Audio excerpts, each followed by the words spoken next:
Let's roll. The Twisted Tuesday has begun. The pimps, the players, the hustlers, the people that bust them, and everybody else in between from Costa Rica to California, Montreal to Minnesota.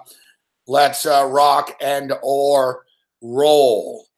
All right, so level one has begun. Jeff Feinberg will join us in a couple of minutes. It's the return of Jeff Feinberg. So you've been warned, get the grab all out.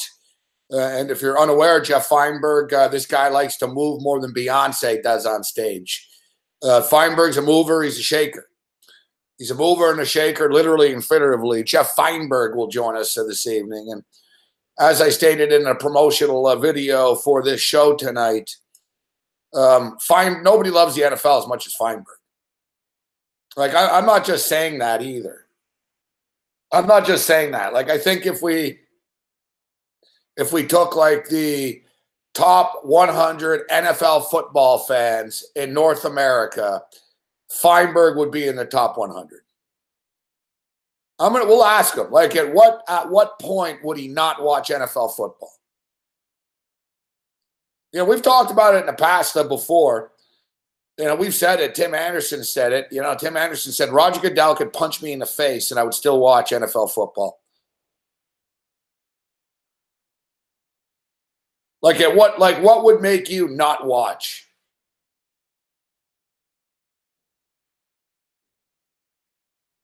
I guess Colin Kaepernick taking a knee. Except that didn't affect the ratings at all. That didn't affect the ratings at all. The NFL ratings are down recently because the product sucks. The NFL, the quality of the NFL has gone downhill over the last couple of years. More commercials, shitty action, ton of penalties, bad refereeing, and they put shitty teams on primetime TV. That's why ratings are down. I don't doubt that some fucking people didn't like Colin Kaepernick, but they still watched. Like I saw like Pittsburgh Steelers fans. They went into a restaurant, sports bar. And, you know, when the Steelers took a knee and a couple of Steelers protested, they didn't come out during the anthem. They stayed in the tunnel that time against the Bears. And some lady was like, I still watch, but I don't wear Pittsburgh Steeler gear anymore. It's like, yeah, I know. I'm sure, you know, they're going to fold the franchise now, Betty, because of you. Fuck.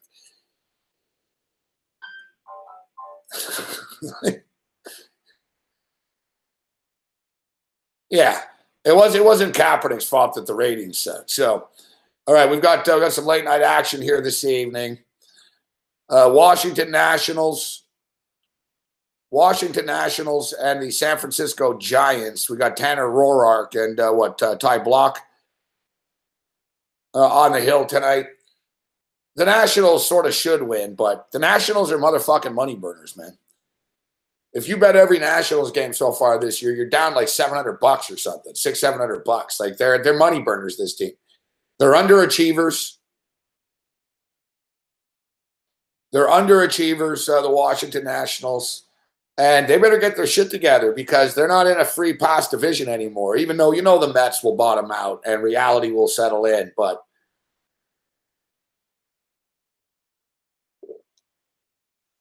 I played the same parlay that I played last night. I didn't go big on it, but I played the same parlay I played last night.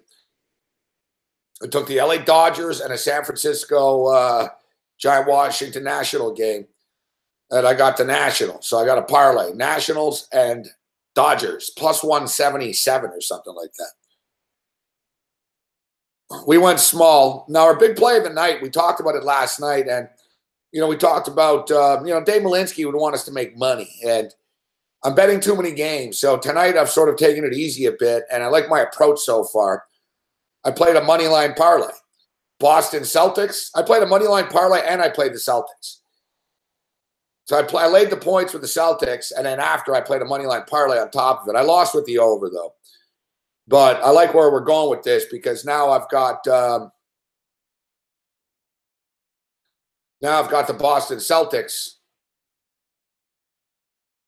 already with a check mark. Philadelphia 76ers are pulling away right now. It's 87-69. And now we just need the Golden State Warriors to win the basketball game to close out the parlay. Last night it was plus 113. Today it was minus 103. Big difference, actually. 16-cent swing on that parlay from last night to tonight. I told you guys last night that the Celtics were -3, that it wasn't going to stay at 3, and it went all the way up to 4.5.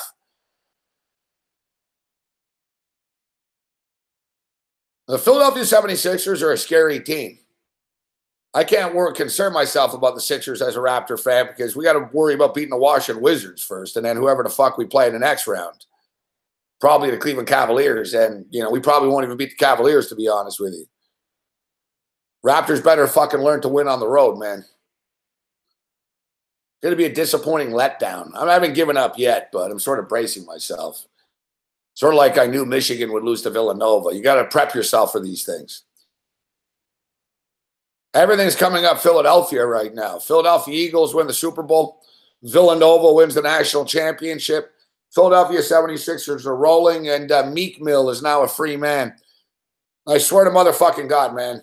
The only thing I knew about Meek Mill before is that he got dumped by Nicki Minaj and that he got fucking dominated and bitch slapped around by Drake in a public feud. And I remember thinking to myself at the time, I was like, man, how are you losing a fucking smack talk fest to Drake? Fuck. You're a badass rapper from Philly. You can't fucking outduel Drake when talking shit. But he can't. So, like Drake beat him in a submission. So I didn't really know anything about this dude. I don't even know why he was in jail, to be honest with you. It seems like he was sort of fucked with by a judge or something like that. But I don't know. Somebody in the chat can tell me. I haven't looked at the chat yet tonight, but I will look in a second. I don't even know why he was in jail, but I swear to God, man, they're acting like fucking Nelson Mandela just got out of fucking jail tonight. Listen, he's not Nelson Mandela, right? He's not a political fucking prisoner. Fucking ESPN's got fucking live shots from fucking helicopters and shit. People on Twitter, oh, Meek Mill's free. He's free. Yeah, I know. He's a fucking real martyr. He's fucking Nelson Mandela.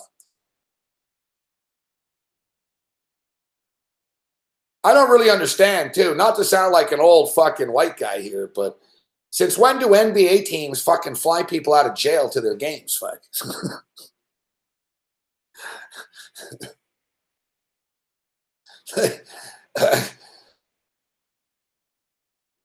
Yeah, two things in the news today that I find to be underwhelming. Fuck.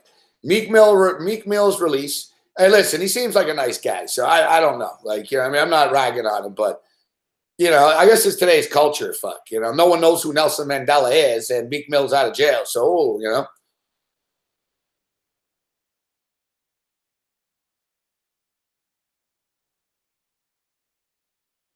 And the other thing is what's her name? Melania Trump is getting a lot of praise today because she picked the menu of a state dinner. Fuck. I don't know. Let's give her a Nobel Peace Prize. Fuck. This fucking chick picked the menu of a state dinner. Wow. Fuck. It's fucking groundbreaking. How's your anti-bullying campaign online coming anyways, Melania?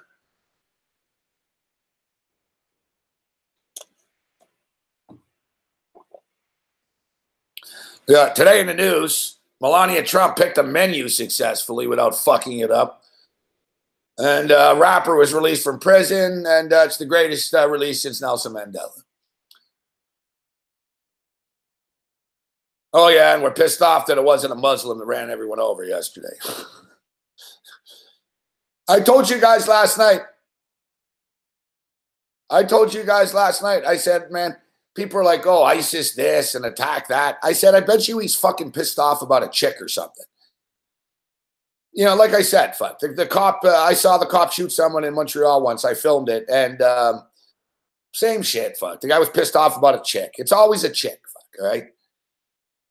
There's a saying in prison, fuck. Pussy brought me into this world. Pussy is going to bring me out of this world.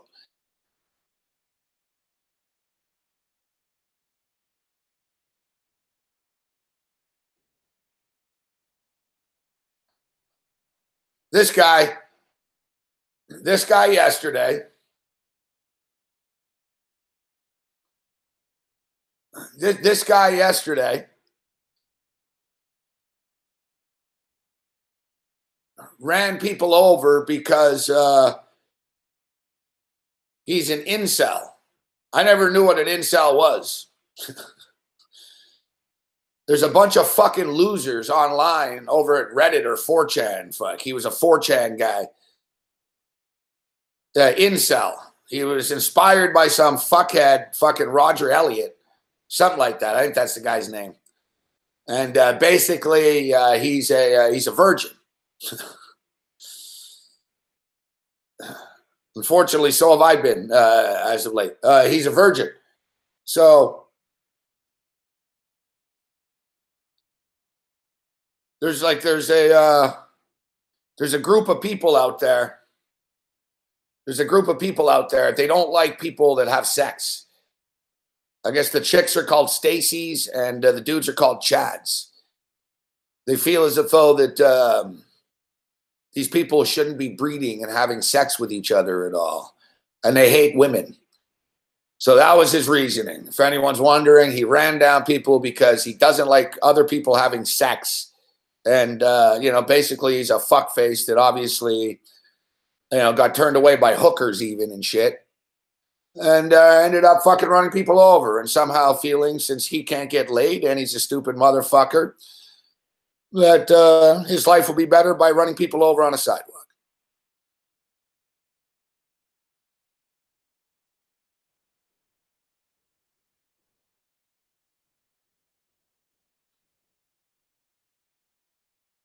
Not because he was a virgin. He wasn't angry he was a virgin. He claimed he was a self. There's like people who are self-virgins, and they don't think that people should be having sex, not for religious reasons, but because of some twisted fucking logic. I don't know. They're anti-feminist. I didn't know anything about these people. They don't like women. They don't like promiscuous women.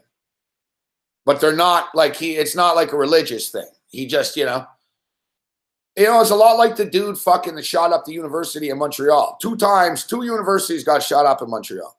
One time was a dude that didn't get a scholarship, and he felt as though that they awarded too many chick scholarships.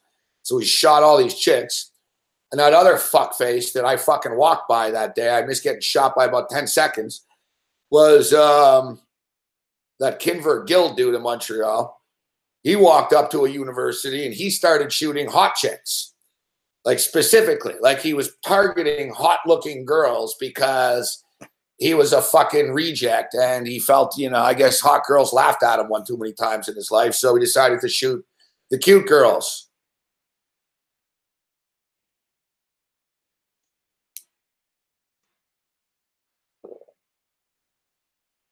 Yeah, I've never been to 4chan, and I don't plan on going to 4chan. I do, I've gone to Reddit to watch games.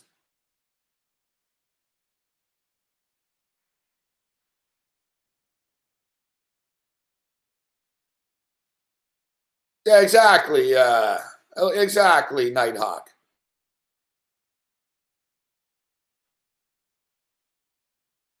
It's not changing anything. ISIS is the biggest fucking fraud. ISIS doesn't even. ISIS is not even real.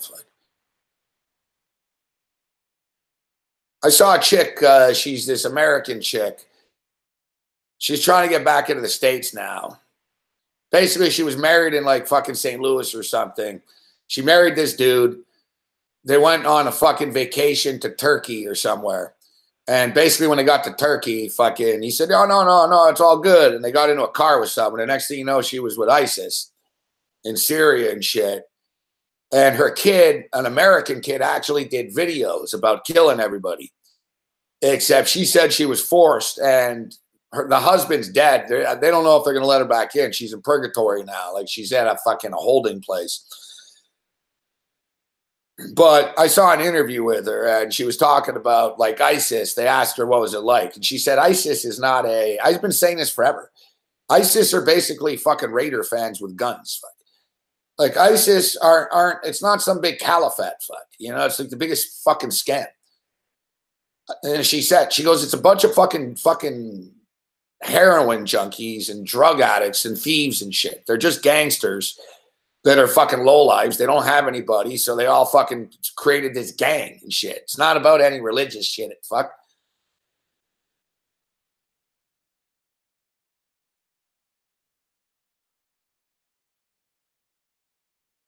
Who created ISIS? John McCain. John McCain.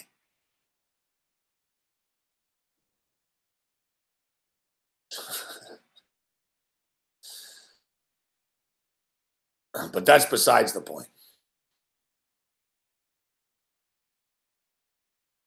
So, yeah, no ISIS. Melania can successfully put a menu together, and Meek Mill is a free man. There's the breaking news of the day.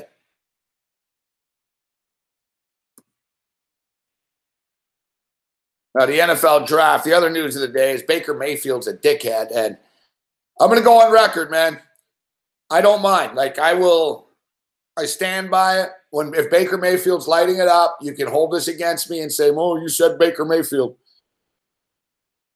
Listen, I'm not saying that Baker Mayfield is going to be a complete 100,000% bust. But what I'm saying is, out of Sam Darnold, Josh Allen, Josh Rosen, Chosen Rosen, Lamar Jackson, I've got him fifth. Like, as a Buffalo Bill fan, I sincerely hope that we do not draft Baker Mayfield. Now, listen, if they do, I'll support the dude. I didn't like Ryan fucking Fitzpatrick. You know what I mean? But once you're on the Bills, whatever. You're on the team, you're on the team. I'll give you the benefit of the doubt. But I don't want Baker Mayfield on our team. Like, I don't want him. I don't want, like, this kid's got more fucking flags than fucking the United Nations does. You ever seen outside the United Nations? They're the flags from every world in the fucking country.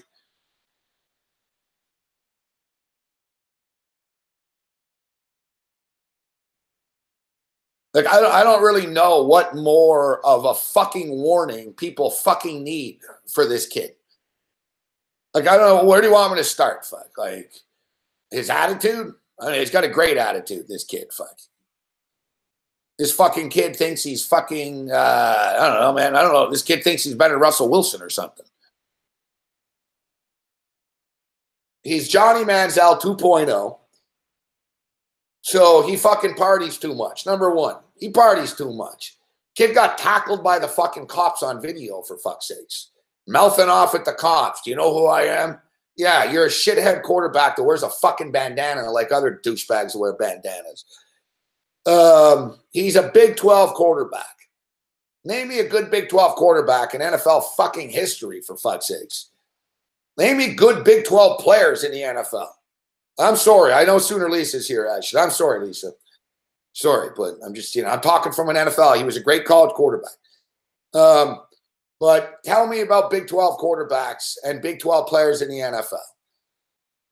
There's a few, but for the most part, I don't know. What Big 12 quarterbacks are there? Has a Big 12 quarterback ever won a Super Bowl? Has a Big 12 quarterback ever fucking won a playoff game? Like, who's a Big 12 quarterback? Brandon Whedon's a Big 12 quarterback. He's fucking great. Landry Jones.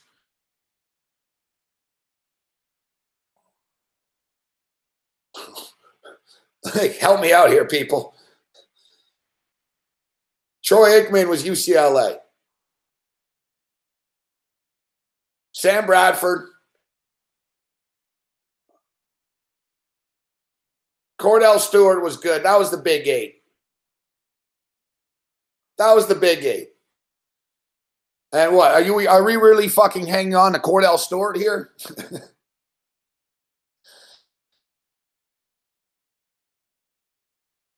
Ryan Tannehill, SEC.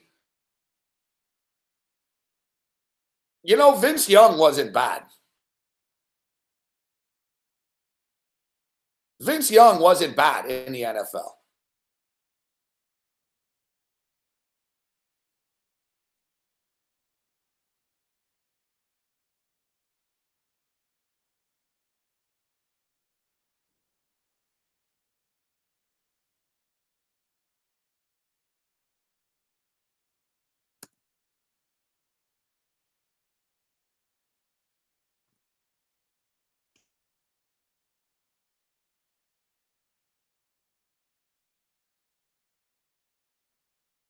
All right, yeah.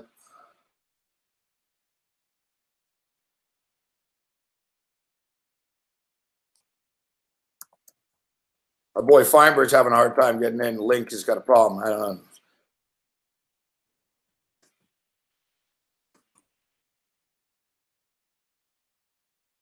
Yeah, so all right. So Baker Mayfield, parties too much, attitude. First thing he does after he dumps his fucking girlfriend for some Instagram fucking shit. Guy's talking shit on Twitter all the time. He gets fucking rattled by Kansas Jayhawk fans, like all fucking 13 of them at a game. They fucking heckle him, call him a booze bag and a fucking punk and shit, and he gives them the finger a couple of times. You know, there was another stadium where he mouthed off at the fans all game. You know, he got suspended for his fucking stupid little immature fucking shit that he does with fans. I'm telling you, man, it's just like Manziel when he does the signs and shit. Mayfield's going to come in. He's going to run his mouth and shit. He's going to fucking not win the starting job. He's not going to be better than the fucking guy that's already there. And then he's going to bitch. To me, I don't want him. Fuck. He's too small. They ran a nice offense in Oklahoma, but it was dedicated to him. You know, Baker Mayfield always just rolled out and then threw the ball. Fuck.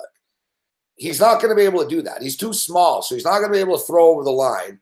Even in the Senior Bowl, man, there was numerous balls batted down. He's going to try to roll out and throw the football, but it's not going to work. Because at Oklahoma, you're playing in the Big 12 against shitty defenses, and there's all this space. Everything is spread out. So you roll, you have fucking 7 to 10 yards and a little time to roll out and throw the ball. In a National Football League, there's no time. You're going to roll out, and there's going to be a fucking 290-pound fucking dude that's going to fucking put you on your ass, right? So when you're running and rolling out, you don't have 5 to 7 seconds anymore, kid. You're going to have about fucking 1.7 seconds, and then you're going to get hit hard. And you're not a very big dude. So you're going to be running around. You're going to get fucking hit. You're going to have balls batted down at the line.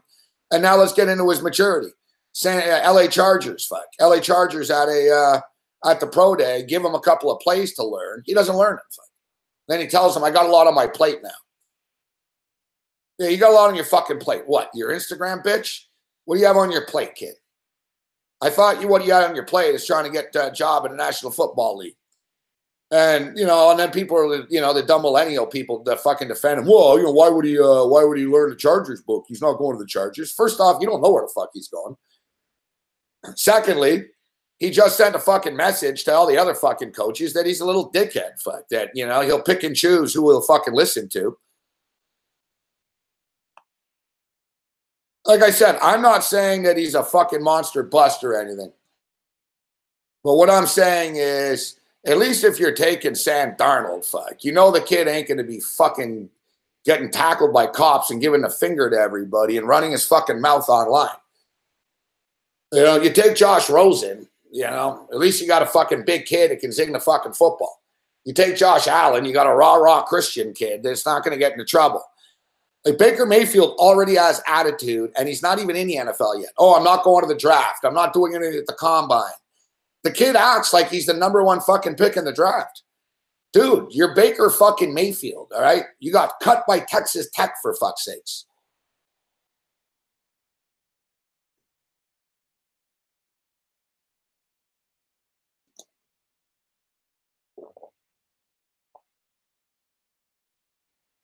The NFL is the toughest league to make it in.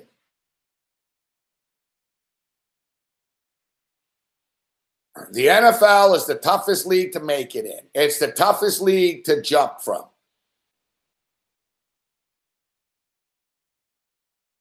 Look how many guys that are so good in college and they're average in the NFL. All these kids look like stars in college, fuck. They get to the NFL, and it's the most humbling league of all the leagues, man. You can be a good rookie in the NBA and get in. You can fit into the NBA. You know, look at Markelle Fultz. Markelle Fultz never even fucking played. The kid plays 10 minutes. He scores 13 points. You know what I mean? You know, the NBA, you can be a kid and step into the league, fuck. Hockey, you know, they don't rush you in the NHL, so it's a little different. There's no 18-year-old kids in the NHL. It's very, very extremely fucking rare, right? So, like the NFL, though, like, you know, like even first-round picks, man, they're like 50-50, fucking 50-50. Like, you know, in the first round, it's a 50-50 deal whether someone's going to be playing in the NFL fucking 4 years from now. There'll be, you know, 6 or 7 or 8 first-round picks this year that won't even be in the fucking league. You know, they're going to look at a second-round pick. Look at a second-round, that Foster kid from Alabama. Goes from a first-round pick to a second-round pick to fucking, I don't know, fucking hitting chicks, and he's going to be out of the league. Bye-bye. Thanks for coming. You know, it's like, oh, shit, fuck. We shouldn't have taken him in the second round. You know, Buffalo Bills, you know, fucking, you know, Buffalo Bills was Zay Jones. Zay Jones looked like Odell Beckham in college. Fucking kid couldn't catch an STD from a fucking hooker in the NFL. Now he's fucking kicking windows and running around naked high on synthetic bath salts. That was a great fucking second-round pick. Like, basically, in today's day and age, you're fucking hoping that, listen, we're going to take this kid, and is he a psycho? I don't know. I don't know. He hasn't kicked anyone in the face yet. He hasn't put a gun down a chick's throat fucking face yet, but he could. He might. You know? What's going to happen when we give this kid money? I'm going to give Baker Mayfield $28 million, and I'm going to say, oh, yeah, you're my face of my franchise, kid. As fucking if, fuck.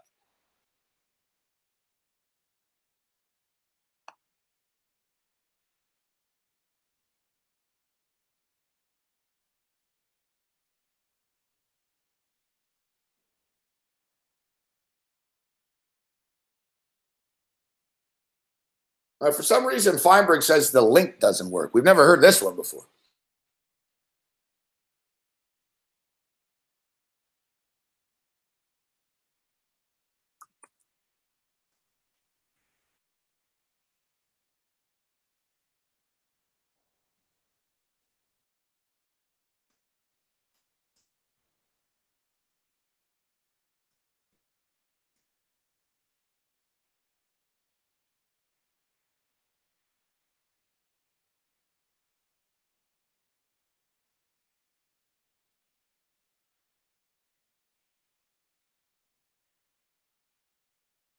Well, James Harden, I really don't give a shit if I disappointed you, to be honest.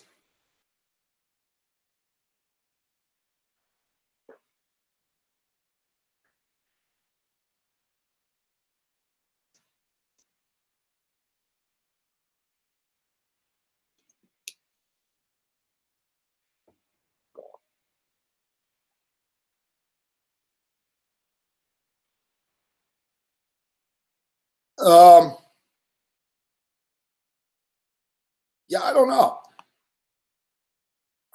Who knows? Like fucking, let me see. What?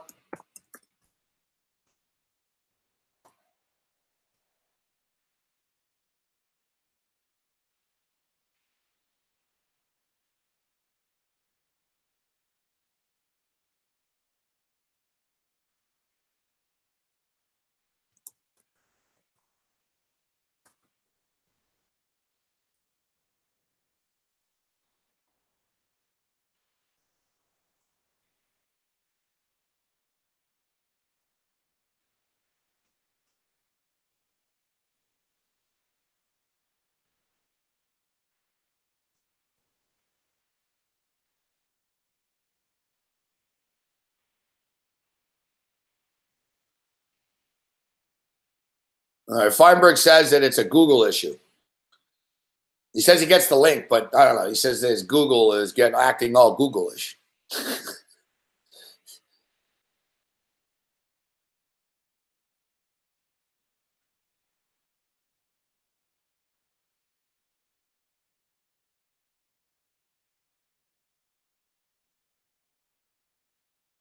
Say that to your face. All right, I said it to your face. How about this, James Harden? How about this? Get the fuck out of here.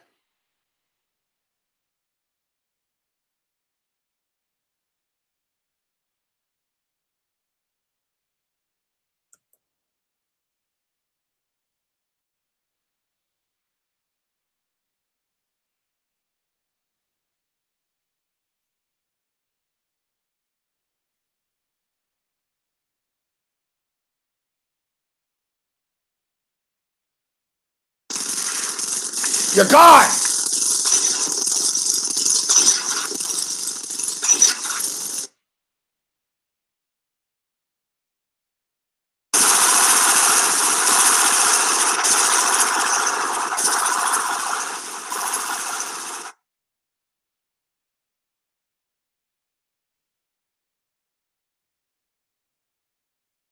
let's be real, though.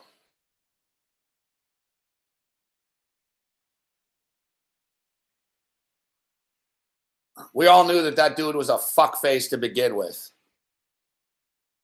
James Harden. Yeah, that's good. I know. You're James Harden, dickhead.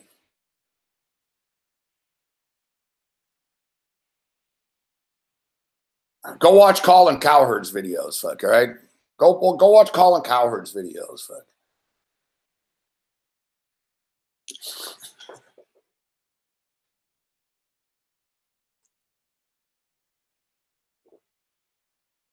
That's the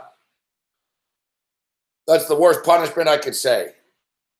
Fuck off and go watch now. He's gonna pop up under some stupid other fucking name. I should have just kicked him out right away, but I figured whatever, fuck. I'll let this loser sit here for a couple of minutes.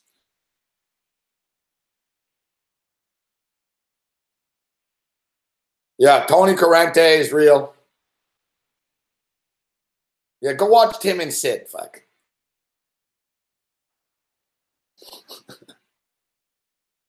Oh, yeah, Kitchener Ray. He'll be back in a couple of minutes, fuck. Wayne Gretzky or something stupid, fuck.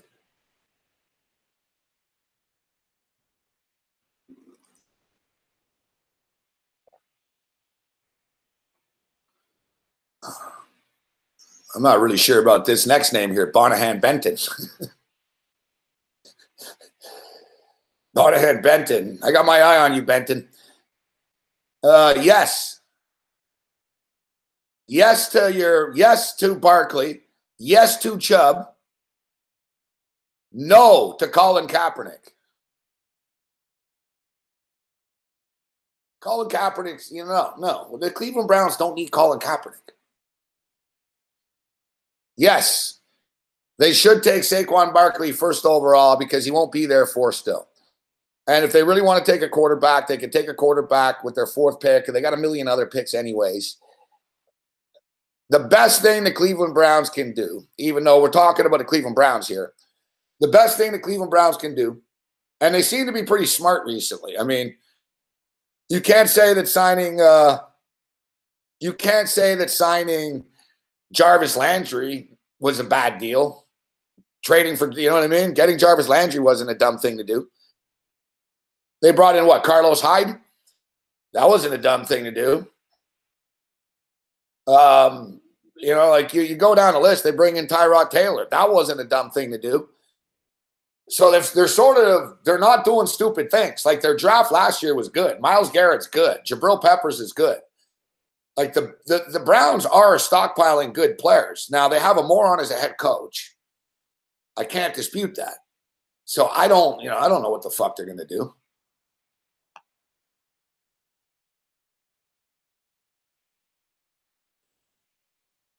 No. Thank you, Ryan. No. The Buffalo Bills don't need Colin Kaepernick. Nobody needs Colin Kaepernick. Colin Kaepernick had his fucking time in the NFL, all right? He's an activist now. I'm a pro Kaepernick guy. I'm not anti Kaepernick, but Kaepernick's career is over.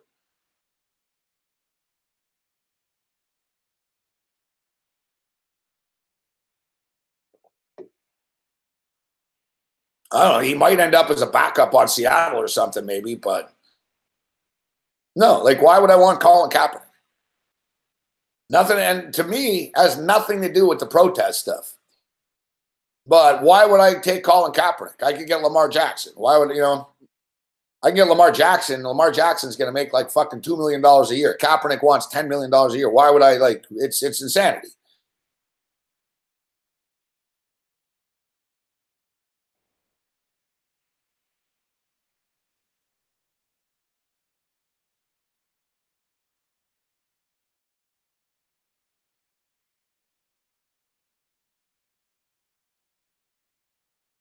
Yeah, no, it's nothing to do. It has nothing to do with like I said, I wasn't mad about the protest stuff.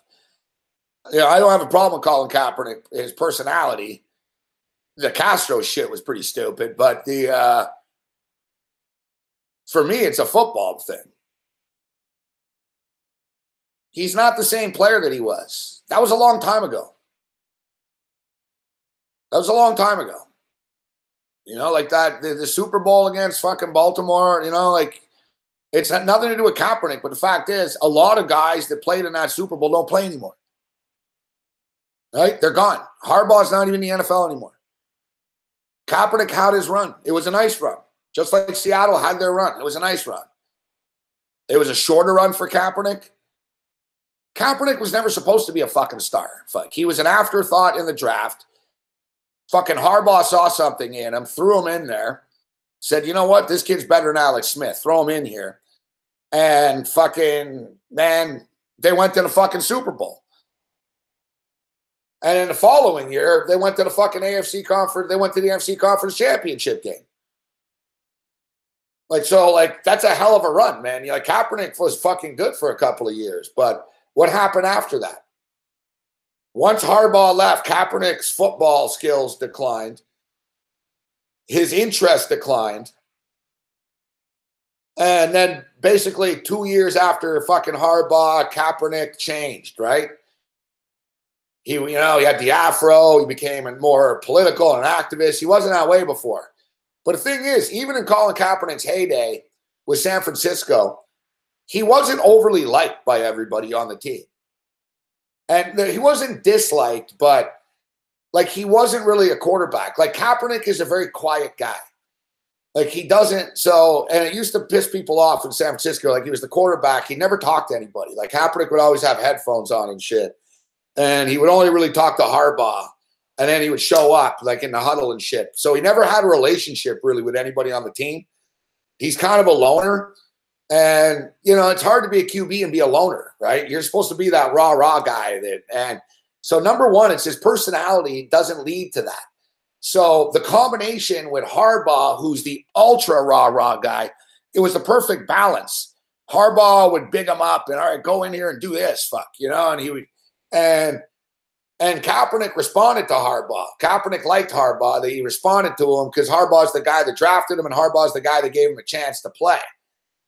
So Kaepernick played for Harbaugh. But once Kaepernick saw that the ownership fucking pissed Harbaugh off and let that fucking Super Bowl caliber team fall apart in an instant, Kaepernick became detached. Then there was the Chip Kelly shit, and it just sort of snowballed into him fucking taking knees and saying, you know what, fuck this.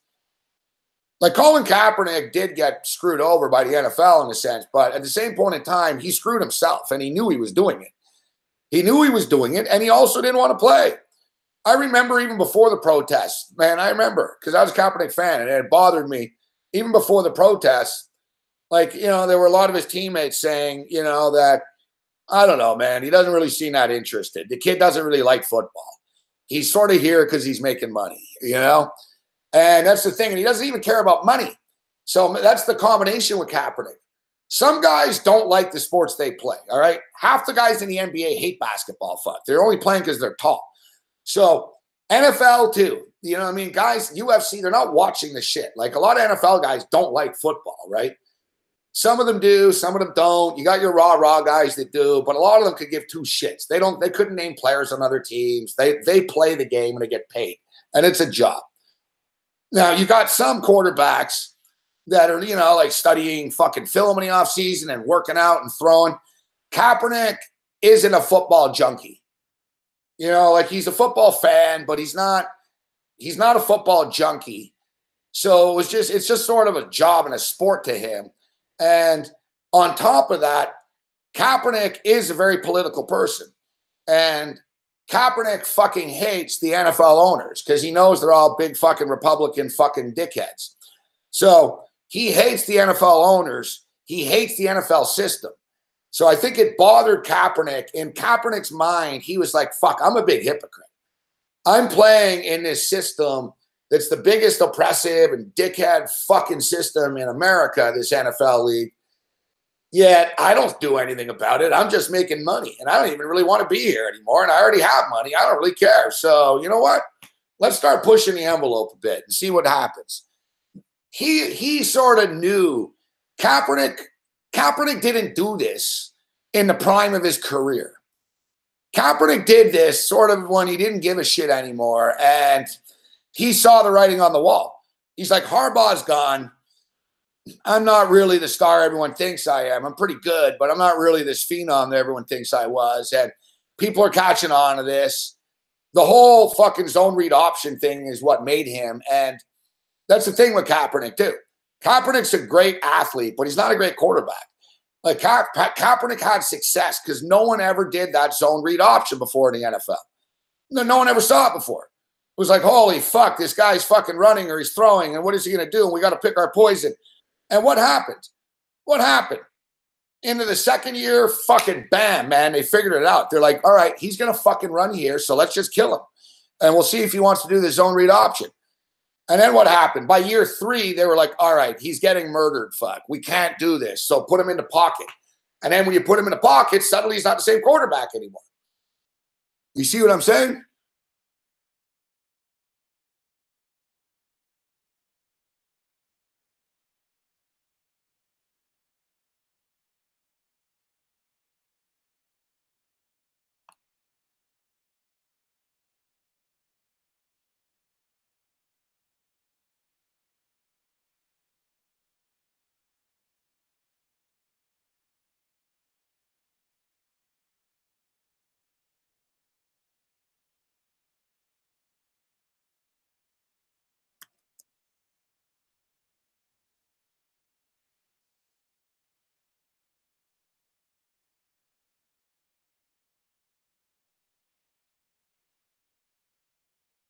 So that's enough about Colin Kaepernick, all right? We're talking about the guys that are fucking coming into the league, all right? Let it go. Colin Kaepernick's done. And I reiterate, it's not his protest. It's not this. From a football standpoint, why would you pay Colin Kaepernick? I understand now he's down to $7 million type shit. Whatever. Why would you pay this guy $7 million? You can get one of these rookie quarterbacks that's going to make the little fucking league entry shit. Well, what's the point? Just pay a fucking, you know what I mean?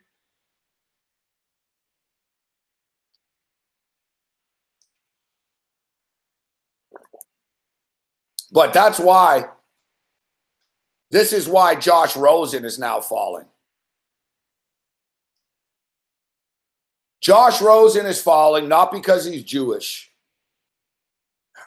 not because his parents are rich. Josh Rosen is falling solely because they are scared that he is Colin Kaepernick 2.0.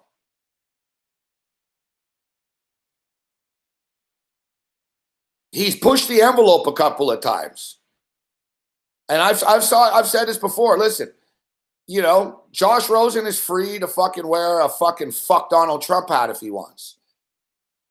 But NFL general managers are free not to give him a job on their team if they don't like that, right? And it's not so much, I think, oh, it's a Trump thing. It's the president of the United States. You know, NFL teams are very, you know, fake patriotic. You know what I'm saying? They don't want the quarterback of the fucking team walking around with a fuck Donald Trump t-shirt on. And Josh Rosen played golf at Trump National and wore a fuck Trump hat on the golf course. And was like laughing about it. Sort of, fuck you, Trump. I am playing, you know what I mean? Like, that's the thing. So teams are worried. They're like, fuck.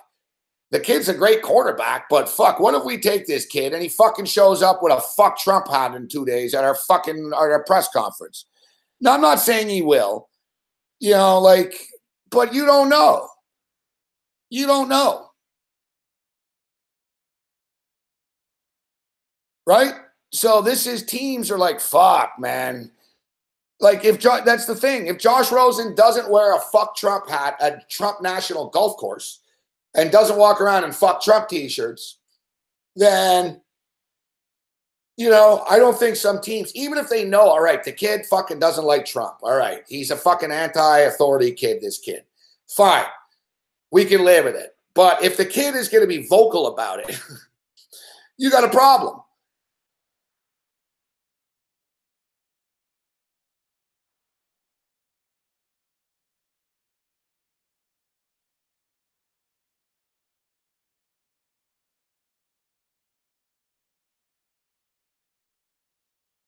Like the NFL is very, very sensitive to this shit. Now, LV Joe, I'm dead serious here. The New York Jets The New York Jets owner, Woody Johnson, donated $2 million to Donald Trump. The owner of the New York Jets is the Donald Trump's fucking ambassador right now. He got an ambassadorship to like fucking Ireland or Poland or something like that. He's an ambassador, like diplomatic fucking immunity and shit. I don't know why Woody Johnson would want to be an ambassador and live over there, but whatever, dude. Like, I guess it's not much of a token job to get, but yeah. So yeah, the New York Jets. The New York Jets are going to the biggest donor in the NFL, the Donald Trump, a guy who's on Donald Trump's ambassador list, is going to fucking draft a kid that walks around saying "fuck Donald Trump." He ain't going to the Jets.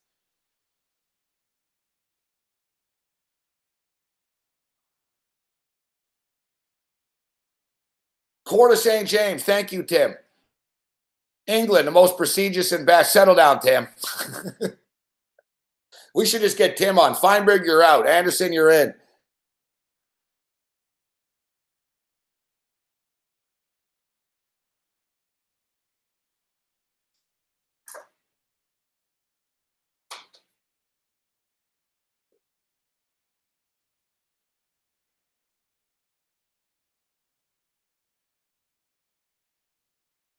For the record, we looked into this. 22 of the 32 owners donated money to Donald Trump.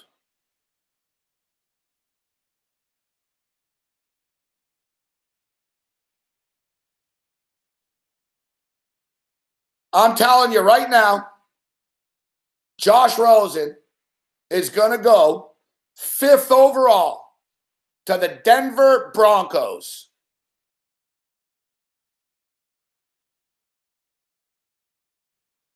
John Elway won't give a shit. John Elway is going to tell the kid. They're going to call, I guarantee you, man, the Broncos are going to call the kid right before the draft. Like, 10 minutes, they're going to say, listen, you want to be a Denver Bronco? Are you in? Yeah, you good for football? Yeah? All right. We're not going to have any issues? No? You know what I mean? Don't threaten the kid. Don't say, listen, we'll take you, but if you do this. Don't do that. Just sort of feel him out and let him know, listen, we don't want any bullshit, man, but we want you to be the face of our franchise. John Elway cannot afford to let this kid pass him. He's too fucking good. He's too good.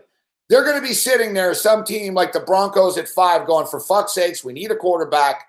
We're going to take Baker Mayfield, a little drunk fucking arrogant prick, or this fucking kid that's like Aaron Rodgers 2.0. What are we going to do here? Aaron Rodgers is the same way. Aaron Rodgers just keeps his mouth shut about things more. But if you really dig around, Aaron Rodgers talks shit. Like, Aaron Rodgers talks politics. Aaron Rodgers owns like a record company with punk rock bands. And, you know what I mean? He's very private, Aaron Rodgers. That's the thing.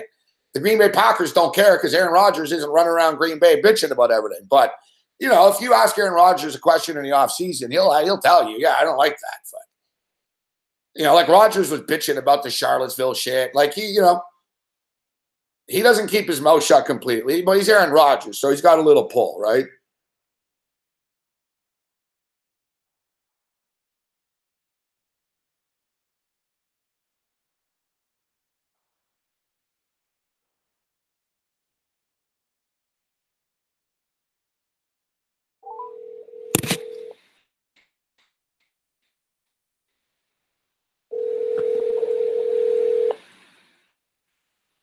Hey, Gabe. What's up, Feinberg?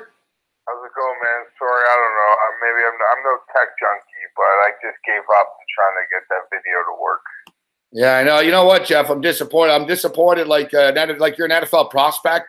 We had like a team. It's like the meeting with the team didn't go well, Jeff. They'll say, "How did it go?" We'll be like, "Well, kid doesn't know how to use a computer." We'll tell you that. It is true. It is. Yeah. All right, let me see if I turn the volume up on 10. I think I am on 10 here. Oh no. All right, there we go. All right, Jeff. So good to have you on here. It's all good. We could do a phone or mix it up a little bit. You make people dizzy, anyways, to be honest. So we're just talking about the NFL draft right now, and I stated earlier that if they did a poll, like if they looked for the top 100 NFL fans, like okay, let's say Super Bowl 75, the top 100 fans in the world get free tickets, and like people need to submit. Oh, my husband, my buddy is the biggest NFL.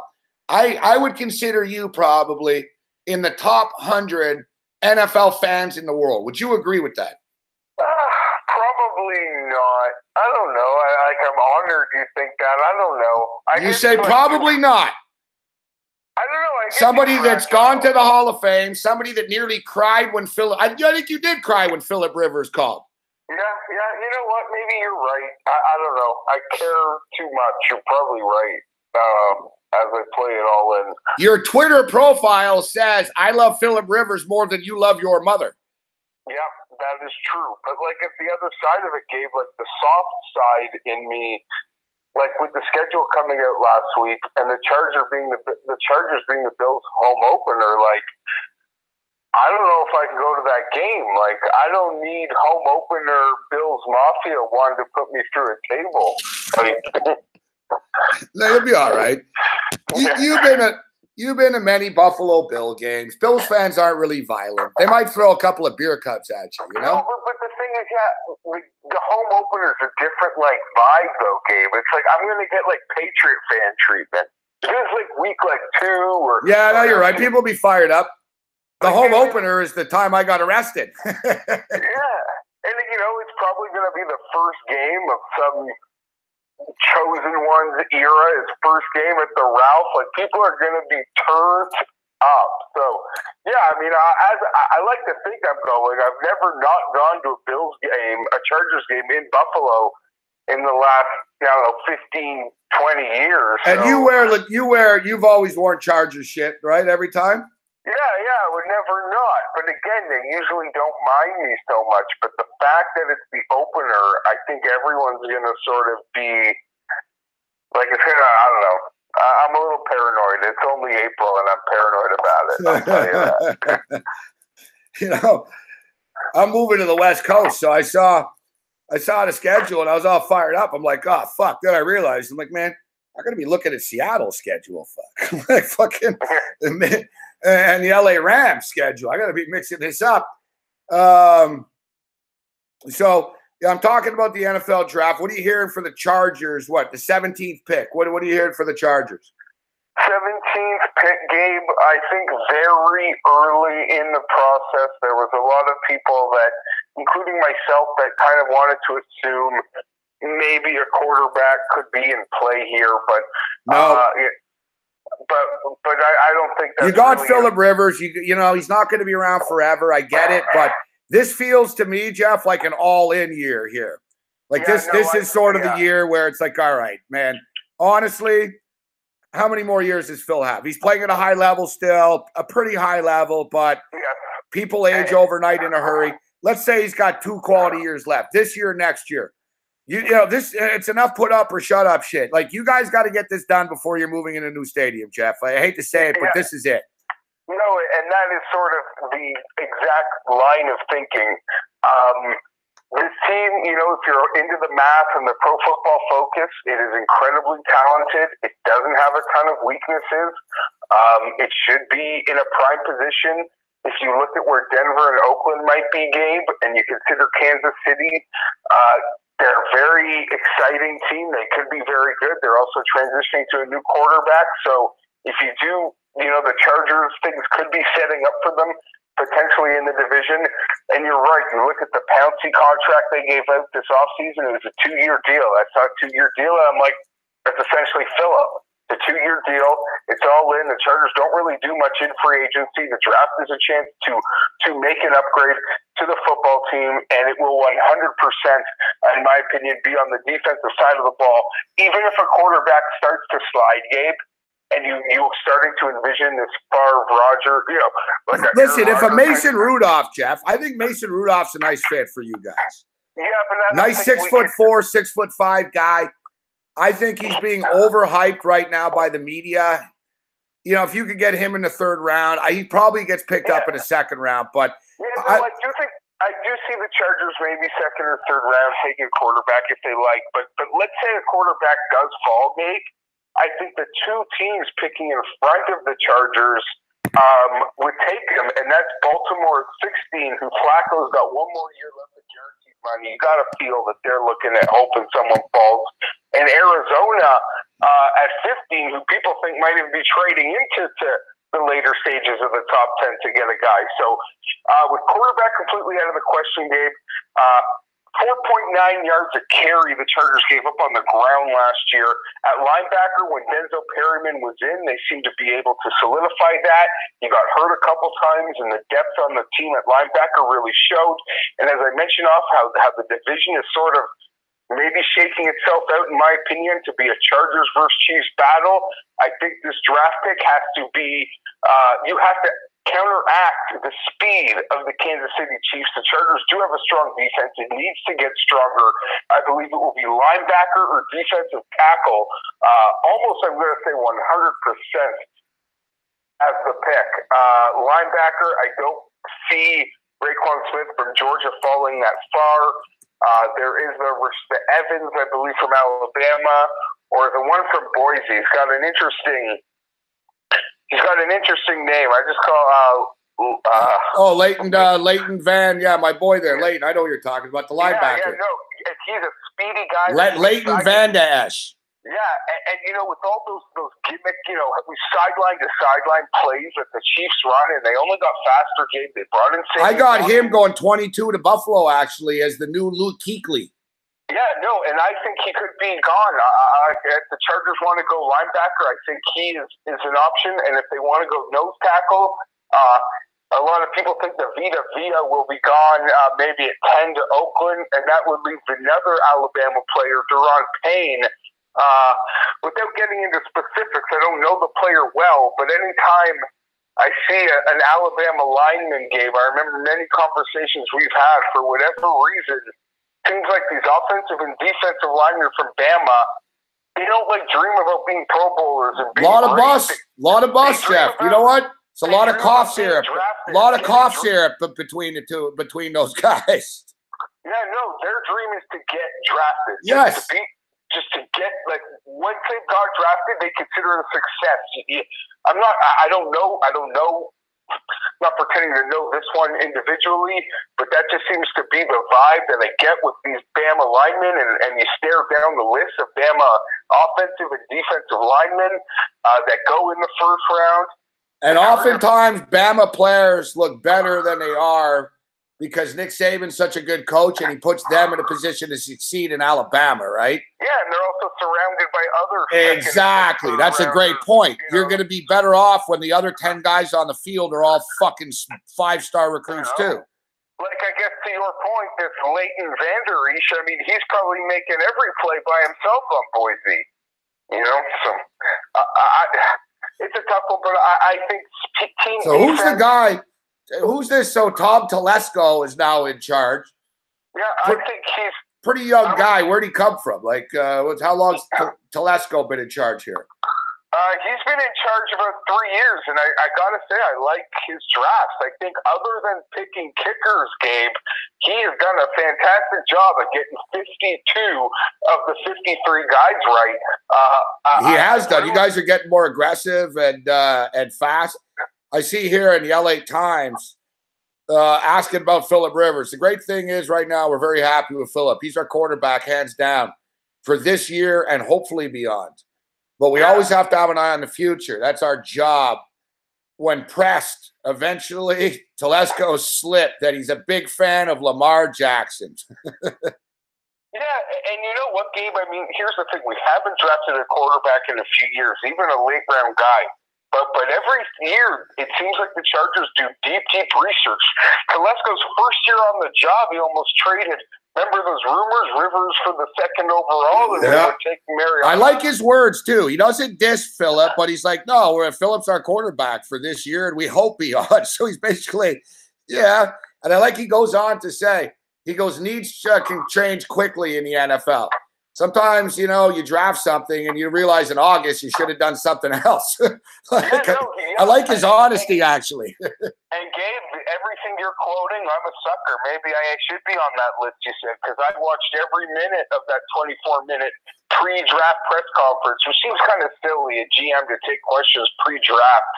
I know. What's he really – Same with the Bills. They're like, so you're going to trade up for the quarterback? So what's he going to say? Oh, yeah, we're talking right now. Like, yeah, exactly. And yeah, he made that point. You really hope you can really be in a position to just draft best available, because what your need is today might not be your need in November when it really counts, Gabe. And another reason I'm very confident early in this draft will be dedicated to the defense for the Chargers is because I look back to last year, and just give me a second to go through this, but I think they have two picks. I know their first two picks from last year essentially went unused. Before I get into the more important player, well, maybe I'm wrong, their second-round pick, who people raved, it was a high second-rounder because they were bad a couple years ago, Forrest Lamp, an offensive lineman that Mayock and other guys said was the best the Western Kentucky kid, right? I remember him. He tore his ACL in camp on the second day, Gabe. It was such a sad moment. Didn't play the whole year. So right there between Lamp and the addition of Marcus Pouncey, right there the offensive line is getting its upgrade. And for whatever reason, every receiver in the first round last year, I mean, you guys had that freaky shit with Zay Jones. The one in the Bengals was horrible. And my guy, Mike Williams. Well, I see here, Mike Williams determined to redeem himself and prove doubters wrong. He says that he's going to bring it this year. So I'm just saying, so that's the seventh overall pick last year, who was injured pretty much the entire year, and our second round pick, that offensive lineman. So to me, and to optimistic Charger fans, I'm sort of thinking we're getting two. I'm sort of counting these guys as coming in as part of this year's sort of class, because I got nothing from them last year. Both injured for the most part. So that's the offensive upgrade from a draft. If you sort of follow where the biased Charger fan in me can take this. And this year, that first round pick, maybe even the second rounder, will go toward defense and team defensive speed. I got NFL win totals here for you. So the LA Chargers win total for the season, 9.5. So the odds makers, I tell you what, the odds makers like this team coming into this year. Some people feel that this is it for the Chargers. This is sort of lines up for them, the division, as you mentioned, getting Williams back, the more draft picks this year, second year in this stadium there in Los Angeles. The fan base is starting to settle a little bit. I don't like the fact that I see they have to travel 10,000 miles, more than any team in the National Football League this year. But it is what it is. So are you feeling this is it for the Chargers? Are they a playoff team? Are they going to win more than 9.5 games this year? To me, Gabe, they have to. They went 9-7 last year, going 0-4. Your fans, everyone listening, they love sports. Think about your favorite team starting 0-4. You know how those seasons go. You win 3 fucking games. That's just how it is. That didn't happen. That shows me the coach is a leader, the quarterback is a leader. With a new city last year, a new coach, kickers from fucking terrorist Hamas, and like, what else could have gone wrong? And they really battled through so much adversity. I'm a firecracker for next year to start. And if they could just sort of hold the boat early, the schedule kind of didn't do them favors, Gabe. They played the Chiefs week 1 at home, which is what it is, a home game. I don't know, whatever you want to call it. But it's at home. It's a big game right out of the gate. Huge game right out of the gate. And I'm not an idiot. Even if the Bills on paper don't attract anybody, going to play in Buffalo for the Bills home opener, that's no freaking picnic. And then the third game is against the Rams, Gabe. So the Chargers start 2017 or 18, holy shit, with 3 straight games against playoff teams from last year. I know. That's no fucking around. So they gotta be a bat out of hell. So do you dislike, do you cringe when you see the Rams try to build this super team? I don't really cringe. Do you see them as a rival, or you're like, whatever, fuck, No, at the moment I don't. You still got to win first. I mean, because I don't get the feelings the Rams are like, oh, we got to sign these people so we can be more popular than the Chargers in the city. I think the Rams are just trying to win a fucking Super Bowl. They're just all in, I mean, But the thing is, everyone's talking about the Rams in this city coming into the year, including myself. I think the Rams are a dangerous fucking team that are right there with the Philadelphia Eagles right now. But the Chargers can sort of play off of this in a sense because there's going to be more pressure on the Rams this year because the people are going to be like, all right, you guys signed everyone. You're a dream team. You better win 13 games with the Rams. Like the LA Daily News and the LA Times and shit, they're going to be up the Rams' ass more than you guys, you know? Oh, yeah. I no doubt about it. I don't know. We're the ugly duckling in this thing. Well, the Rams used to be there before, too, right? So... And here's the thing. I mean, no doubt there is a battle for the hearts and minds of that 10-year-old boy who still doesn't know who his favorite team is. And when you're 10 years old, winning's really the only thing that's going to catch you. So they got to try to get it that way, Gabe. But I've always looked at it this way. They're always going to – it feels Tim like Anderson's in the chat, and he says you're going 0-4 to start the season. He fucking trolled me today with us going 0. He's got the Jets starting 5-0, Gabe, but the Chargers going 0-4. Tim Anderson, do you really have the Jets starting 5-0? Yes, he does. He's in the chat right now. Tim, do you really have the Jets going 5-0? Yes or no, Tim. Don't write a paragraph because yes, you do. You told me. There's no way in fucking hell the Jets are fucking going 5-0. You guys are gonna fucking take. So let me ask you. I was saying earlier, they should take fucking the chosen Rosen. You know what I mean? Your guy, the best Jewish quarterback in the history of fucking the Jewish religion, Josh Rosen. And Tim wouldn't mind that. Yeah, no, but Josh Rosen's a perfect fit for the city of New York. Big fucking market. He's coming from LA. He's a cocky kid. It's just he'll sell 1 million fucking jerseys in that city. Everything writes itself there. But what we were talking about earlier, Woody Johnson's the ambassador to fucking England for Donald Trump. Josh Rosen's walking around wearing fuck Donald Trump hats and shit all the time. Like, he ain't going to the Jets. And it's funny. I think the Jets are going to take Baker Mayfield. So never mind the Chargers, Jeff. Are you betting on – have you looked at the NFL props for the draft? Are you betting on any of this shit? I've looked at a few. My book – they take them away. They put them up. They take them away. I know. They're so paranoid of getting hit with something. Bookmaker's been fucking. I know. Bookmaker's been doing that all week. It's been angry at me too. Like they're certainly not leaving them up overnight because they don't want to get caught with their pants down when some rumor breaks. Well, that's the thing, and it's funny because all they're really doing is fucking breaking shit about what's going on with fucking Mel Kiper and what ESPN is saying. So it's funny. Yeah. So let me ask you, Baker, I'll go rapid fire with these players. Baker Mayfield, over under 6.5. Under. So you think he's going in the top 6 for sure? Yeah, Broncos, even the Jets, someone trading in 6. Yeah. I think... Fuck, are the New York Jets really this stupid? Maybe they are. Why would they do this? They just brought in Teddy Bridgewater. They have McCown. Why would they even take a quarterback? The Jets, if the Jets don't take Saquon Barkley and Saquon Barkley's there, they're fucking morons. Well, what do you have the Giants doing, Gabe? I don't know. They're hard to predict, aren't they? I think they take Saquon Barkley.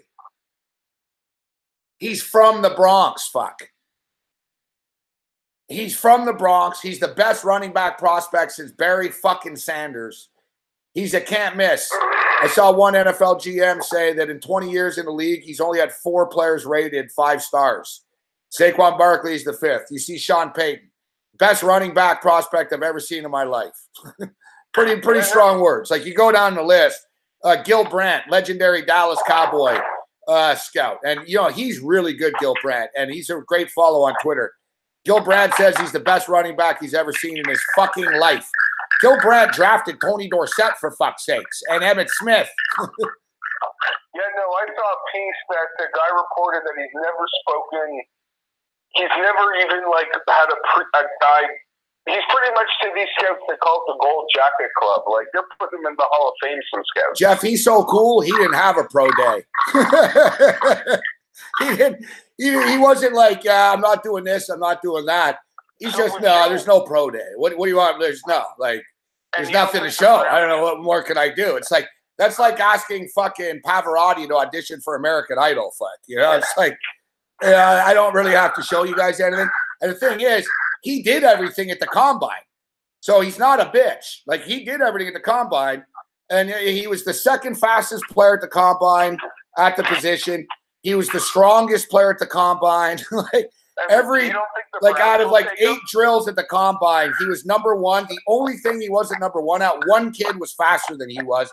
And even he's 4.4 speed, And you don't think the Browns might take him at all? I think the Browns are going to take him. I think the Browns are going to take him first overall, and it's plus 900. I could be tempted into that. Are you smoking a water bong? No, I'm actually put water on the fridge, like the water. Sorry, no, I'm not. But I heard what you heard.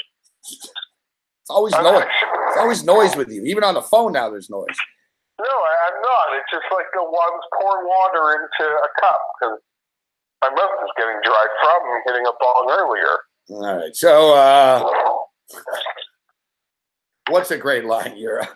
All right. So you're saying under Baker Mayfield. Yeah, Saquon Barkley's plus 900. I'll tell you what. The one prop on Bet365 that seems really strange is the Fitzpatrick 13.5. Yeah, that's going to go under. Unless 365 knows something that other people don't know, then that's a bad line for them. Yeah, somebody will take him in the top 13. Not everybody's taking a fucking quarterback. I say Fitzpatrick goes I don't know, 7th, 8th, 9th in that range, Yeah, and some teams, you kind of just alluded to it. Some teams are really, if you have a quarterback, it's a pretty exciting draft. Like, you're the Chicago Bears at 8. And 4 quarterbacks are going to go off the board before you pick. Exactly. Okay, this is perfect. No, there's going to be. You're right. There's going to be teams are going to get some good players here, and that's exactly why a couple of props I like. We'll move on to the golf is, and you're looking at the same props. Total wide receivers in the first round, over under 2.5. It's plus money, plus 110 to under 2.5. And I feel as though it is going to go under 2.5 because of this. There's going to be 5 quarterbacks taken in the first round. Yeah. So after the 5 quarterbacks taken in the first round, there's going to be 5 offensive linemen taken in the first round. And then there's going to be 5 DBs taken in the first round. There's going to be 2 or 3 safeties taken in the first round. There's about 4 linebackers. There's about 4 or 5 linebackers going to be taken in the first round. There's all these great fucking defensive players and offensive linemen. This is a deep offensive lineman class. There's 2 kids from Notre Dame that could be top 10 picks alone. The kid from fucking UTEP, surprisingly enough. I would know this kid, too. He's fucking massive. Davenport. Yeah, he's fucking good, the kid from UTEP. He's a big, big kid. So there's all these good players. All these wide receivers and running backs are luxury items that teams are going to be able to get later. They're going to say, we're not passing up on this fucking Hall of Fame offensive lineman here. We're going to take him, and we'll get fucking Sonny Michel in the second round. We're not going to take a running back now. We don't need to take a wide receiver now. None of these kids are that good anyways. Or whatever, man. We'll get DJ Moore in the fucking second round. So I think the wide receivers, 3 is too many. You would need Calvin Ridley to go, the Moore kid from Maryland to go, and Cortland Sutton from SMU to go. I don't believe – no one's really in love with all these 3 kids. Some people think Ridley's okay. I see some scouts are saying, he's a fucking second or third rounder. He's overrated. Fuck. People like Cortland Sutton, but they're like, we can get him late in the first or maybe in the second. There's no rush to get these wide receivers. And there's a deep pool of running backs, Jeff, that teams can get later as well. So I'm going to go under 2.5 wide receivers in the first round. And this is a ballsy one, but I'm going under 1.5 running backs in the first round. Saquon Barkley will be the only running back taken in the first round. People are talking about Geis. I don't believe it happens. Teams are going to say, fuck this. We'll be able to get a good running back in the second and third round. I'm going under in wide receiver. I'm going under in running backs. Yeah, the thing with the wide receiver that I think the only reason people seem to be picking it is there are some teams with severe needs at the position But I do believe with what you said that in the end, I think the teams will go with the best players available. There doesn't seem to be a wide receiver that seems to be worth jumping that Q4. I don't even think one could even go to the 20th pick. All right, last player, Lamar Jackson. Interesting. You see, it's 17.5 for Lamar Jackson. It feels high, where you're like, fuck. That's the Chargers pick, Gabe. I know. So it's 17, but the thing is, there's not a ton of teams that are going to take quarterbacks. You're going to have the big rush at the top, with your Browns, your Jets, your Broncos, maybe the Bills. Lamar Jackson could go 12 to the Bills. I don't think he will. I personally think the Bills will either trade up and get one of the three guys. I think they like fucking Allen and Rosen. So I think they could live with either one of them. But I don't think so. I think the Bills would fucking take the 12th pick and take if a Raekwon Smith is there at 12, you jump on him, and then boom. And then at 22, you just pray that Lamar Jackson's still there. And I know they like Mason Rudolph, so they could take Mason Rudolph in the second round. I wouldn't surprise it. My gut instinct tells me the Bills are not going to take a quarterback in 12 or 22. I don't think they are. Sean McDermott's a linebacker guy. He's coming from Carolina. The Bills linebackers, the Bills are ranked 29th against the run last year. Trey White's a star player, our DB. We brought in fucking Vontae Davis, free agency. Our secondary is sharp.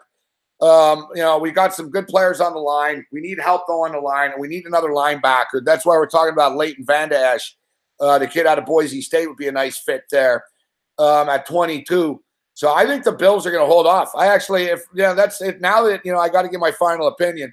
My gut instinct tells me the Bills are going to take fucking Mason Rudolph in like the second round. Early second round, the Bills will take Mason Rudolph like 35th or something. And I don't love it, and it'll be between Mason Rudolph and McCarron to battle it out, and McCarron will beat him out. Wow. That's my prediction. Right. As for Lamar Jackson, I say over 17.5. I would have to agree, even though I like him and I think he's going to be a star, but that's not really the point. I just hope he does. I fear for everybody. I hope he doesn't go to the Patriots. Lamar? Yeah. I don't know. You hear all kinds of crazy shit with the Patriots and quarterbacks. Supposedly Belichick loves Josh Rosen, for what it's worth, but he ain't gonna be there then, and I doubt they're gonna trade up to fucking take a quarterback there. All right, it'll be interesting. All right, so tell us about this team golf stuff, Jeff. DraftKings is so unique. DraftKings isn't even putting up lineups for it. Yeah, no lineups this week, Gabe. It's the second year they've done it. It's a team event. You got to pick your own partner. It seems like a lot of guys just pick buddies, what have you. It's every day. We'll alternate from best ball to alternate shot, and they'll do the same again on the weekend. Best ball is everyone will play their own balls, and you'll get, some guy gets a 3 and the other guy gets a 4. Your team gets the 3. In alternate shot, you hit one shot, I hit the next. You hit one shot, I hit the next. We have one score. In best ball, that's certainly where a team is going to catch hot fire. Maybe go 10, 12, 13 under on the day. And the alternate shot is kind of the day where things can get really ugly if they're not going well. It is a gimmick format. There's no doubt about that. So is there a pairing that you're like, holy fuck, what a dream team? Like the two of them. Like, look at two guys together. I mean, honestly, the favorites actually, it's pretty fucking solid twosome here, playing against Justin Rose and Henrik Stenson. But, Cantlay and Reed plus 1,300. Is there a pairing or two that caught your eye you're like, holy shit, these are two really good golfers together? Yeah, I mean, obviously the Rose-Stenson pairing is the best, maybe. But I would say the pairing that scares me the most because their skill sets can almost work perfectly off each other, and they have a lot of Ryder Cup and big match experience sort of being teammates in these formats, would be the Watson, the Bubba, and Kuchar team. Yeah. Especially on the alternate shot days where Bubba can drive it and Kuchar can chip it up close. And that team can play well off each other. But I don't know. I mean, it's such a gimmick format. There's no one really at the top that catches my eye. The first team that I would consider putting my money on is the Spanish team of Rafa Cabrera-Bello and Sergio Garcia, flirting in around 25 to 1. That would be the team first up, Gabe. But there's a team that I think might catch your eye, because I know when the kid busted on the scenes, you were high on him. And I'm loving this Jason Day, Ryan Ruffles Australian team. I can't believe my boy Ruffles is playing with Day. Big time shit. Yeah. Obviously, there's some bond there that they've developed, and yeah, I think the kid and the super elite player that Jason Day is. I think they're going to be a really strong team this week. From an outside perspective here, I like one of the teams that you just brought up. First off, you know what? I think Spieth and Palmer will be a load to deal with at 1350 plus 1351. But I sort of like where you're going here, man. Matt Kuchar's a really good player. He won't have the same pressure. Like, he never wins, but he won't have the same pressure as the normal type of stuff. And Bubba Watson just strikes me as the type of dude who would love to fucking win a shit like this. It's more individualistic. Everything's personal to Bubba. And same with Reed. Like, Reed's going to fucking sort of be on a roll here. And Reed and Cantlay, no one likes Reed, so Reed can sort of embrace this type of head-to-head shit. Yeah, I'm a big fan of Reed Cantlay to begin with. I don't think I'm going to get suckered into making a bet, though. At 12 to 1, I don't know if I'll be missing much. Another piece, though, to make the Watson-Kuchar pairing even more attractive is, it comes up often, maybe more than any other type of designer in golf. I'm sure you hear it, whether you're doing shows with Cam or me or other people, Gabe. This is a Pete Dye course. Matt Kuchar slays Pete Dye courses. They're his favorite. He doesn't win a ton, but when he does win, seems to be on a Pete Dye course. And Bubba Watson just demolished one in the match play a couple weeks ago. So, he's always a guy to watch. And a team that lost in the playoff last year that I'm high on again to play well is the Kevin Kisner-Scott Brown pairing. And Kevin Kisner is he is Matt Kuchar-esque on these Pete Dye courses. He can be an assassin, no doubt about it. All right, so Chinese Open, are you playing the Chinese Open? In a super long, I just want to give, though, Gabe, is the Canadian David Hearn and the Irish Seamus Power at 150 to 1. Just remember that. A little bit of a long shot. Yeah, the Volvo China Open.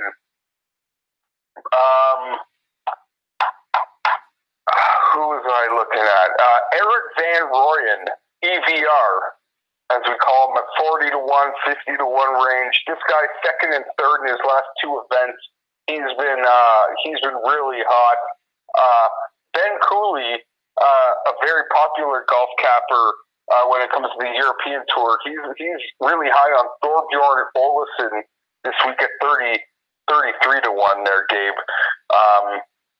The favorite is Alex Levy, who won last week and has been playing absolutely outstanding. If he gets off to a hot start, he would be one certainly to worry about. But if I had to bet on anyone, it'd probably be Olesen and Van Rooyen in China. And China. Finally, in closing, you're a Blue Jay fan. I see that Rob Manfred is at the game tonight, so he took questions before the game.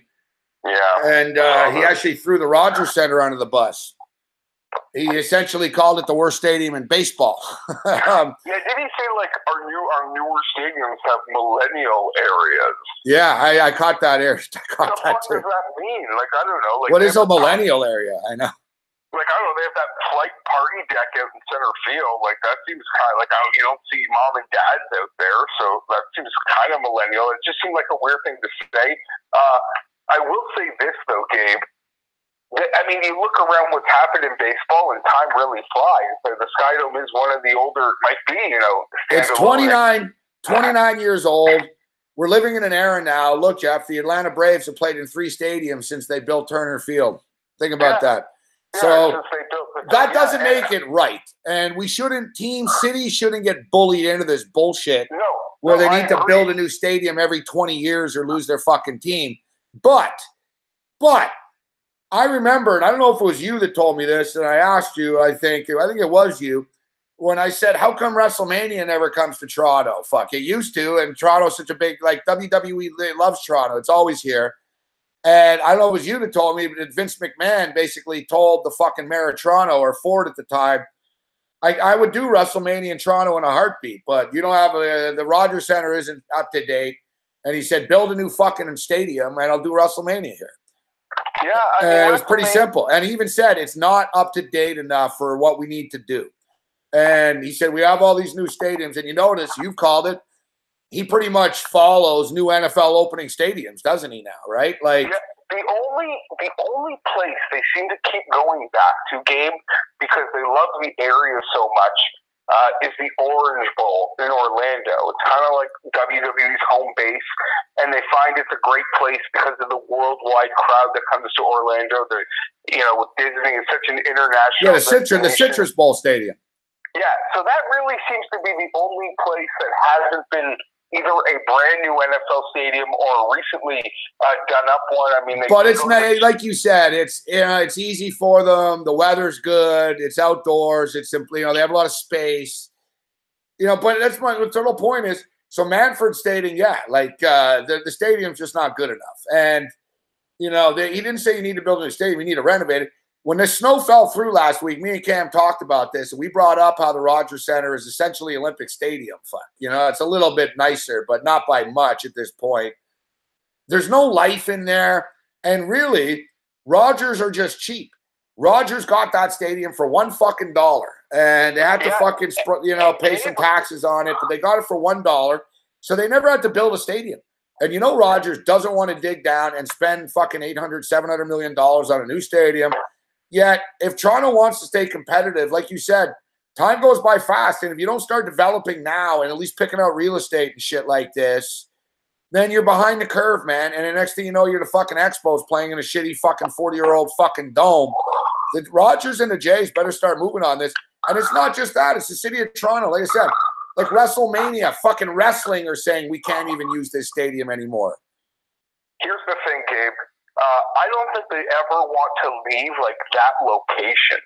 That location. I don't think they want to get themselves out in the suburbs. I think everyone acknowledges it's not just renovations, Gabe. It is major, like a major gutting and a redoing. They have the fucking money. Build a new stadium. I'll tell you two places to put it. Fuck. Where they fucking started, number one, at fucking Exhibition Grounds. Yeah. It's a little windy there. I get, it is a little windy. But or Gabe, number two, down by the Chorus Building, St. Lawrence Market, on down there on the waterfront. Yeah. The other always popular site, seems to be north in the city, and that Dansby Park. Nah, area. fuck that. That'll kill them. No. You got to stay downtown. You know what I mean? But Gabe, to your kind of original point here, as much as mostly even the Jays fans, they're sort of very loyal to the team and they'll be apologists.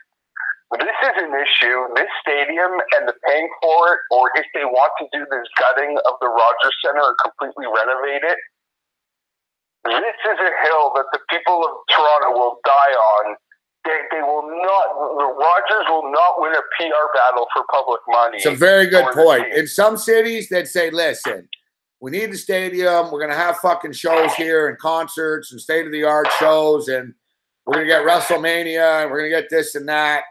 You're right. Everyone here is gonna say, "Fuck you. You fucking pay for it, Rogers. I pay you fucking money every month. You fucking pay for it." Yeah. Even your heart, even your Gary and Thorns, you're just 100% Rogers Blue Jay apologist. I'm not bashing Gary, and I love the guy. He's fucking the man. But I just mean, even everyone, the Rogers shill fan that we all can be, I can be, no one will stand for Rogers crying for city money for a facility. Nobody will. Nobody will take their bluff seriously. Nobody will listen to them for a second. No one will give a shit what they have to say about it. The thing is, the Rogers Center doesn't suck. It doesn't. Like in the summer when the roof is open, it's, people bitch about stadiums too much because what happens is You open a new stadium, and then anyways, inevitably, in 7-8 years, people are like, this stadium sucks, man. Look at that nice new stadium in Pittsburgh. Like, it's, you know what I mean? You can't worry about, like, it's not the stadium. It's the product, right? But the thing with the Rogers Center is it's just so – I don't know how they can renovate it. I mean, they've already tried, dude, many times. Like, it's just a dead building, like, it's literally the ashtray. It looks like an ashtray by the lake. Like, it's an ashtray. I mean, it's a good point, like Big Will is stating, too. Another thing, Toronto's talking about a World Cup in 2026. How the fuck, where are you going to play a World Cup? You know what I mean? You know, you can't play a World Cup game at Rogers Center. They're not going to fall for that. So, you know, like, Toronto, to stay on the map, to be a real big city on a world stage, like the Olympics, fucking World Cups, all this bullshit, Blue Jays, WrestleMania, they better get off their ass and start thinking about the future, dude. I'm telling you. Yeah, listen, the sad thing is, as a lot of people who report on this issue, for anyone to act surprised that is involved with the Blue Jays, this should be the most important issue facing the franchise. I guarantee you that the Rogers executives fucking cringed today that Manfred opened up this can of worms, because no one was bitching about the Rogers Center on a daily basis. I mean, for fuck's sakes, guys, fucking snow fell through your roof last week. You know what I mean? Like, I guarantee you Rogers doesn't want to hear about a new stadium, and they don't like that Manfred just started this conversation on them.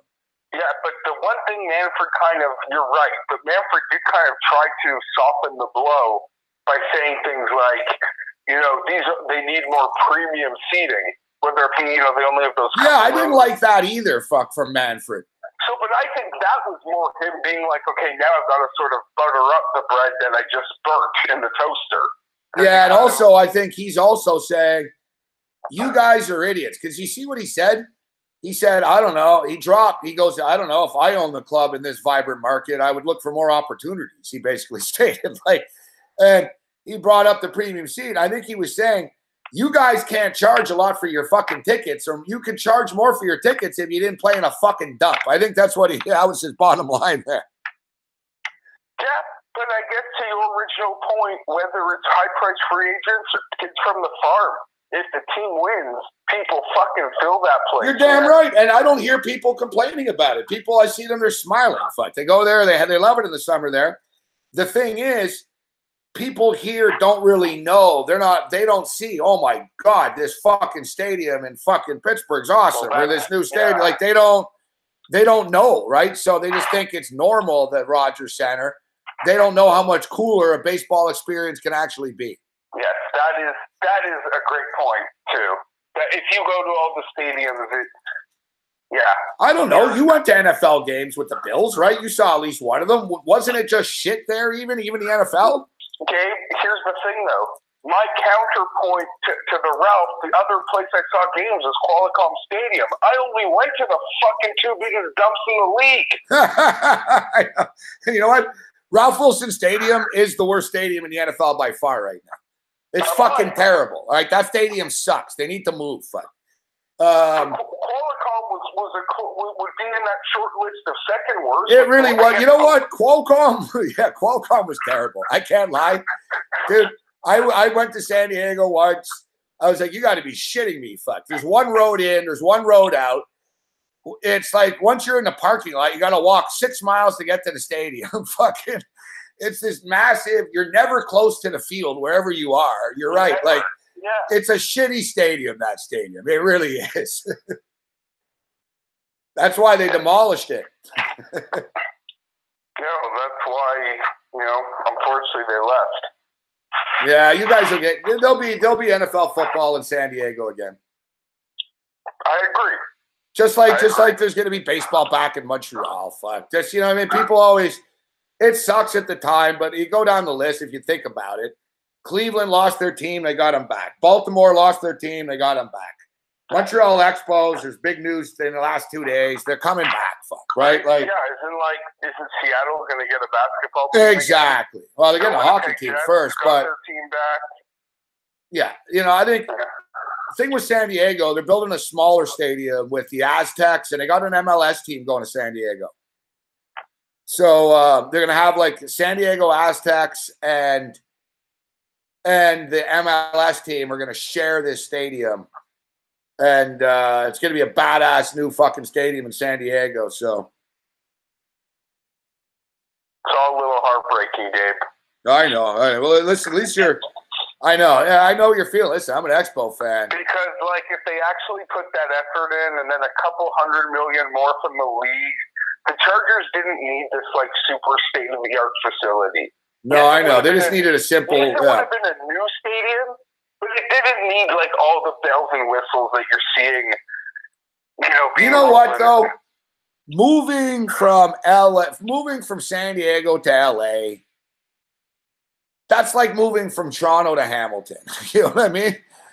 Like, I could see, like, if I was a Charger fan, I don't know. Like, if I was in San Diego, I don't know if I'd automatically be, fuck this team. It's not like the Nationals and they don't exist anymore and they changed the name.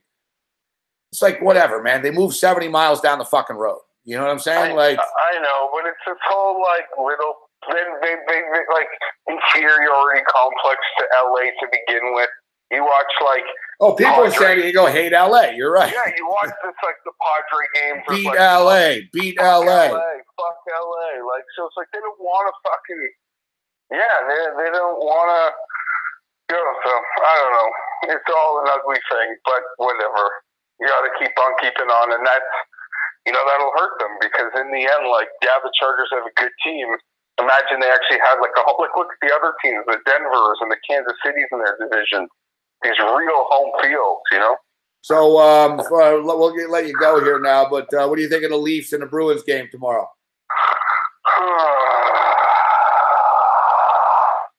I kind of just want the Leafs to lose. I don't know. I'm kind of torn. I'm really torn. I think they will lose. I was thinking that they were going to win. I don't know. Like last night, I was like, man, they're going to win. They're playing with house money. I knew they were going to win last night, but I mean, even after the game, I was talking about Game 7, and I was like, they're playing with house money. I think Boston are going to choke. Fuck. Boston lost the last game of the year when they could have wrapped up fucking home ice and fucking won the division. They did it. They choked that away. I could see Boston choking, but now that the game is actually real and it's approaching, I'm starting to think, fuck, Boston aren't losing at home, are they? It should be noted that Jeff gave up on the Leafs years ago, though. Yeah, it's true. You're like me, though, with the Habs. Like, I gave up on them. Yeah, and if they win, like, I'm happy for them, but I'm not, like, emotionally invested in them. Yeah, exactly. Like, I couldn't be like, yeah. I'd jump right back on a bandwagon like a hypocrite, though. Hey, go Habs. Fucking right. Hey, never in doubt. All right, good stuff, Jeff. Thanks for joining us. All the best, Gabe. Hopefully you can figure out the Google stuff for next week. Yeah. I'm going to get on that.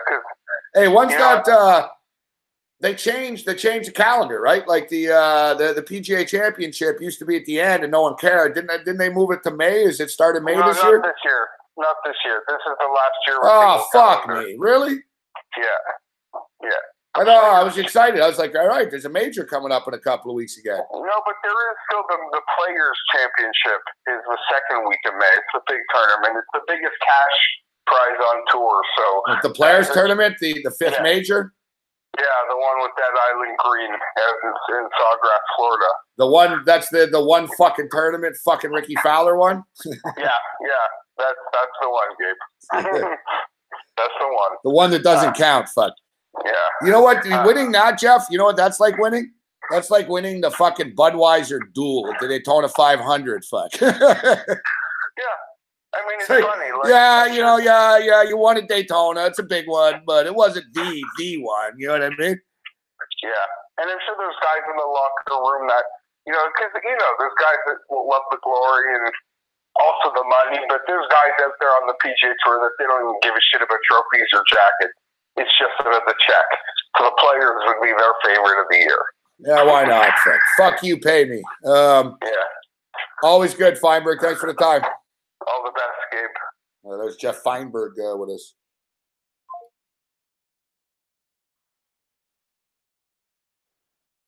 Good stuff with Jeff Feinberg.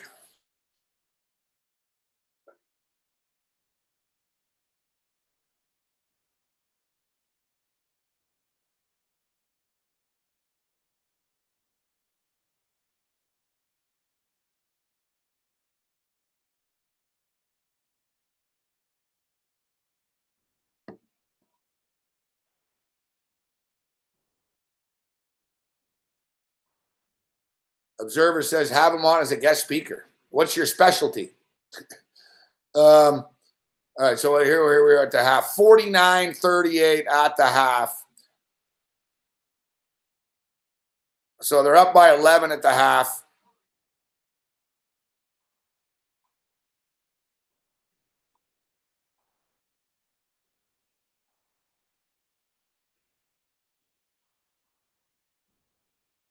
Second half number.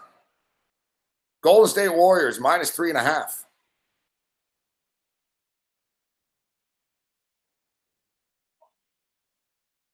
I'll lay it. Let's lay the 3.5. We already got them in the parlay to win outright, which they're going to. Now we'll lay the 3.5. San Antonio will come out with a little spirit here, and then they'll just roll over eventually.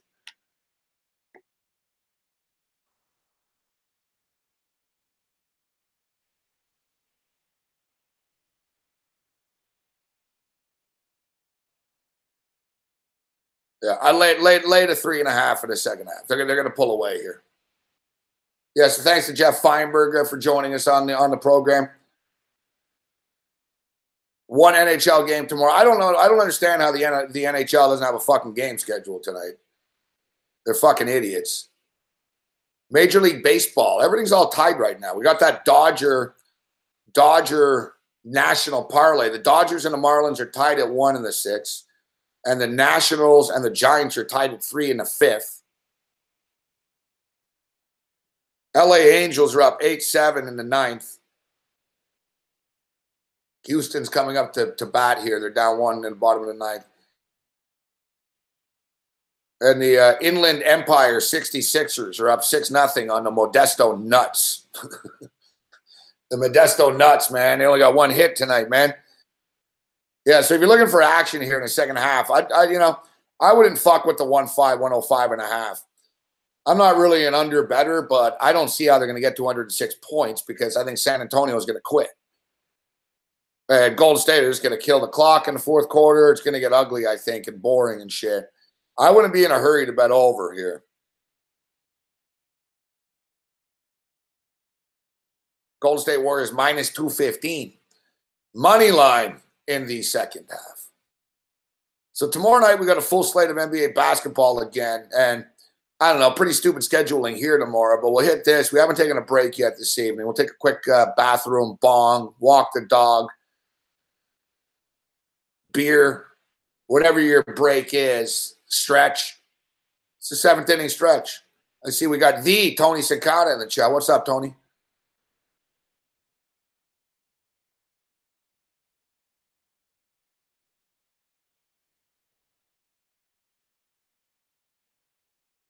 Colorado are winning 8-0 tonight. They're finally getting in the winner's circle here. Freeland getting it done tonight. 3-hitter. San Diego being shut out as the merry-go-round and bizarre world of Major League Baseball continues.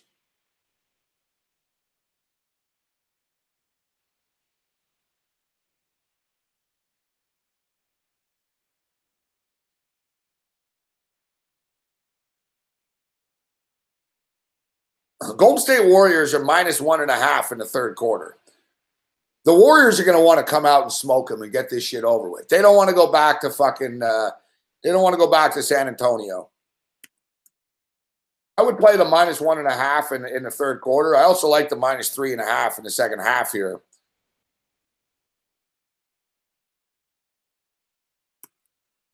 And we're going to play them both. We're going to play minus 1.5 in the quarter and then 3.5 for the half. And we are in.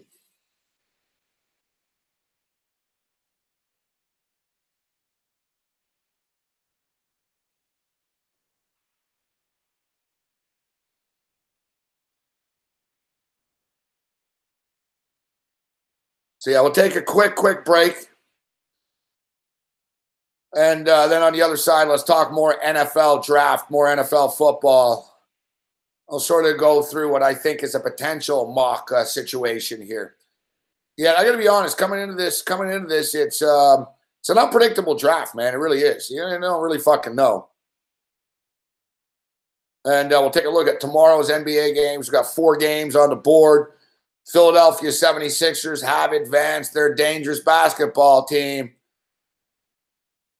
If you live on the Eastern Seaboard, lock your doors. Meek Mill is once again a free man. Nelson Mandela has been freed.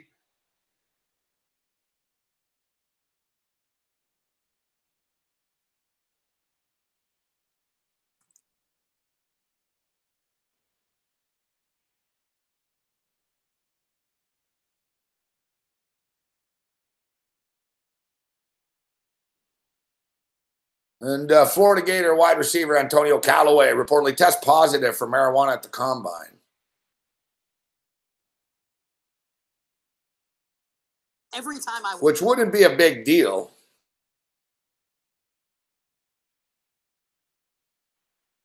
It wouldn't be a big deal, but the kid also fucking got kicked off the team for fucking credit card fraud. He faced sexual assault allegations. And he was cited for marijuana possession in Florida in May. So he's had a nice offseason. A good job, kid. And somehow Josh Rosen's the bad guy.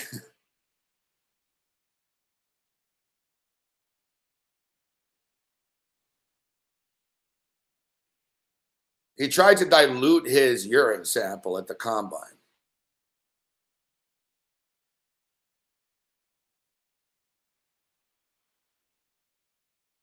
I think the marijuana shit is stupid. One AFC scout says Callaway admitted in a combine interview to his team that he smoked marijuana 5 to 6 weeks ago.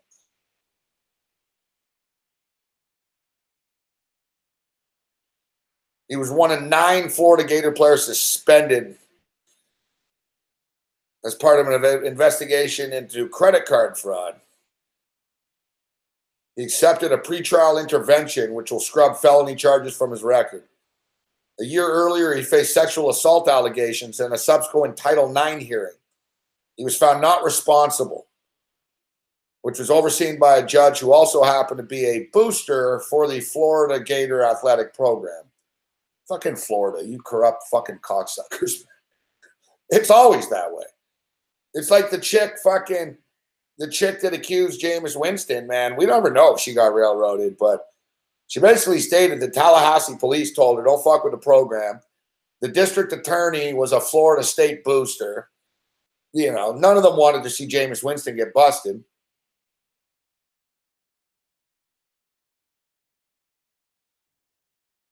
Callaway was also cited in May for marijuana possession during a traffic stop, in which a man who he was riding with had a lengthy rap sheet. He pled no contest to possession of paraphernalia and accepted a fine. Well, you know what, kid? Welcome to the National Football League. Sounds like you've got all the attributes, fuck. He's a good wide receiver, check. Good hands, check. Fast, check. Fucking investigated for sexual assault, check. Credit card fraud, check.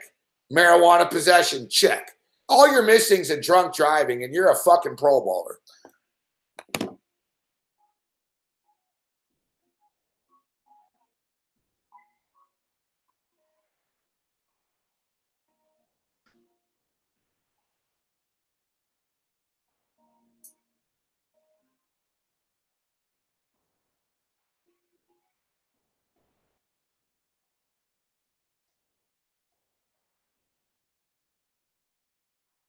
And then some team, this is a quick break. I just need to stretch for a second. Then some team, they're going to draft this kid like the 3rd round, and then they're going to be all surprised when this kid fucking test positive and shit. Tested positive for cocaine. We couldn't have seen this coming. It's like last year with the Buffalo Bills, fuck, Zay Jones. We draft Zay Jones. The night of the draft, Zay Jones is wearing a fucking O.J. Simpson car chase t-shirt. Fuck. Like, yeah, that was no warning sign.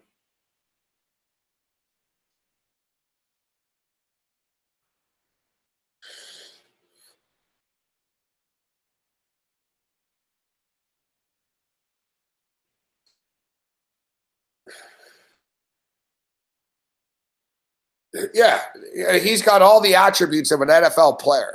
Like, he really does. He's good. Been investigated for hitting a chick. He's fucking, credit card fraud. we can go on and on. Listen, I've stayed away from a lot of this NFL draft crap because I hate rumors and shit, right? But it's 24 hours away now, or less than 48 hours away. But I do find it crazy that 275,000 people are going to go to the fucking draft.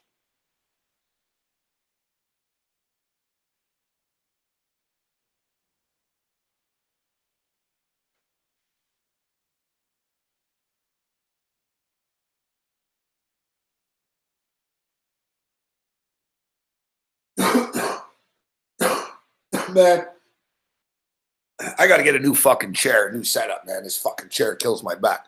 Yeah,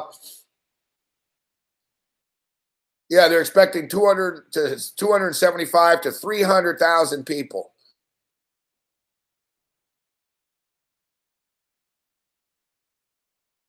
You're going to have 200,000. Fuck, that's over like the two or 3 day weekend type shit, or the whole, because they stretch it out now. So, like, it won't be 275 at once. It'll be like 100,000 a night or 150,000 the first night. Be a lot of fucking people, though. And, they used to just do it in New York in that theater. They should have just kept it there. Now it's a big shit show circus, fuck. And you'll have like fucking 150,000 shithead NFL fans booing kids they never fucking heard of because their team didn't draft a wide receiver. Boo, boo. They don't know fucking anything. Boo, boo. My favorite fucking thing was years ago. Jimmy Kimmel did it. They were outside of the NFL. They went outside the theater, fucking the NFL, and they went up to guys like they were waiting in line, hardcore fans. They're like, "Oh, you're a big Jet fan, huh?" And he's like, "#1 Jet fan in the city." And they're like, I think the Jets should really take Raquan Johnson, third overall. What do you think? He's a great receiver, Raquan Johnson, isn't he? Oh, yeah, Raquan Johnson's great. I've seen him play. Great wide receiver. Who, that kid from Miami? Yeah. It's like Raquan Johnson doesn't exist, fuck. They just made up a bunch of fucking names, and all these shitheads were like, oh, yeah, he's good, that guy.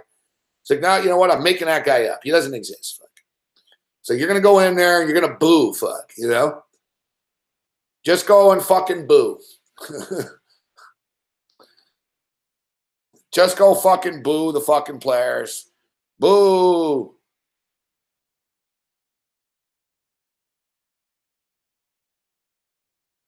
It's like New York Knicks fans fucking booing fucking Kristaps Porzingis. Fuck. You're booing the one guy that's good on your team, you fucking dickheads.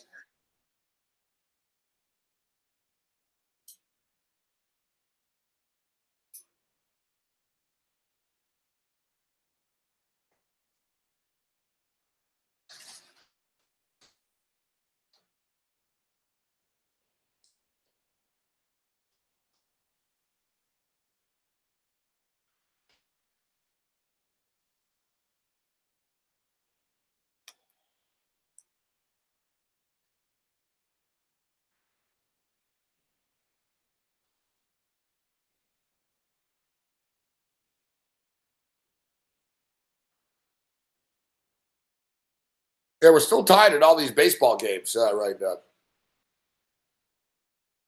So I was talking about Baker Mayfield earlier, Ed. Like we talked about. So listen, the Chargers, give him a couple of plays to learn. Not even a playbook or anything. Just a couple of plays. They want to see him do this and that. He doesn't do it, fuck. He half-asses it. And then he says after, I had a lot on my plate, fuck. I didn't have time. What do you have on your plate, fuck? What, your girlfriend's big tits? Like, it's baffling to me. It's amazing. This kid fucking wants to get a job in the National Football League, and he disrespects a team in the NFL. It sends a message that he doesn't listen to coaches. That's what the message is sent right away. Doesn't matter that, oh, I don't think I'm getting drafted to the Chargers. They're going 17, so fuck that. How do you know? You might be there still. They might trade up. Fuck. You know, Johnny Manziel thought he was going in the top fucking 3. Fuck, the kid went fucking 23rd or wherever. Right? He sat there all night. Baker Mayfield's a big bitch, too. He's scared to go to the draft.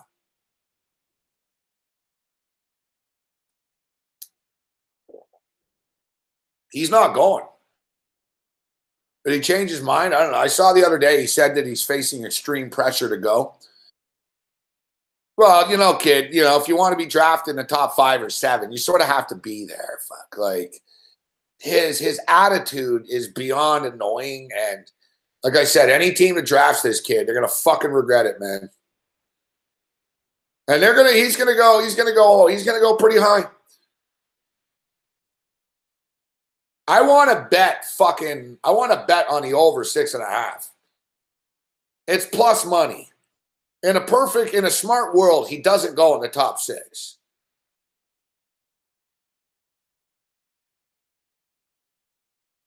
Good job, Draymond. Draymond fouls someone shooting a 3 to start. Fuck, are you stupid? Fuck. And Draymond Green might be the stupidest fucking guy in the NBA. Like, he just looks stupid, too. He just, you know, we know he's stupid. He went to Michigan State.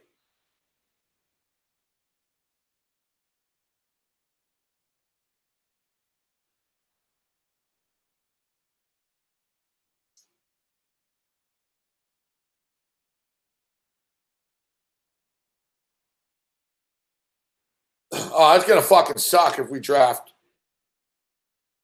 It's going to suck if we draft fucking Baker Mayfield in Buffalo.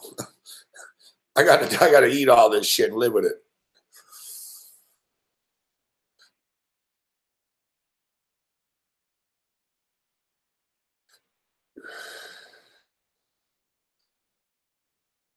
That's 49-40. We'll keep our eye on the in-game total here as well.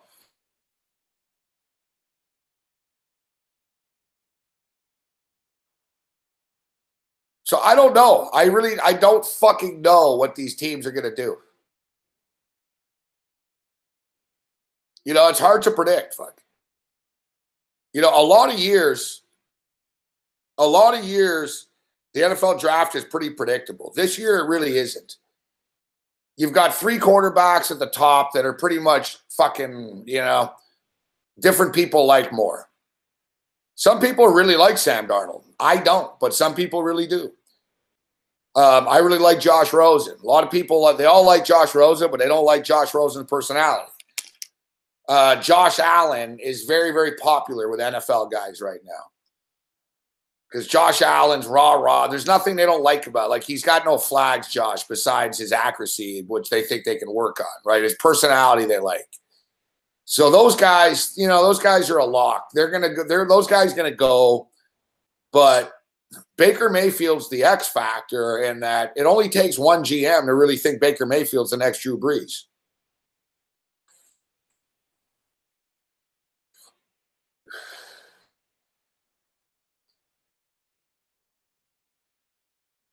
I don't think the Buffalo Bills want Lamar Jackson. And I don't believe the Buffalo Bills are going to take a quarterback at 12. I don't believe they're going to take a quarterback at 22.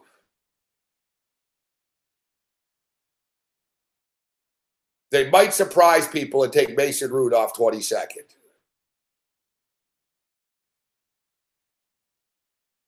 Mason Rudolph is a strange beast as well, in the sense that,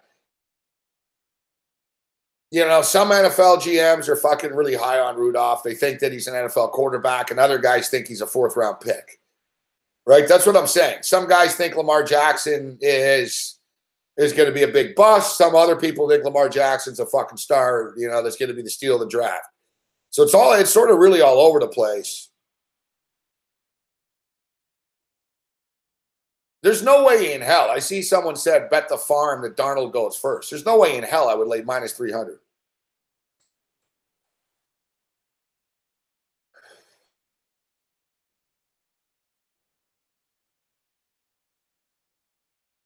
Quarterback isn't their most pressing issue. A.J. McCarron is good. A.J. McCarron's going to surprise people.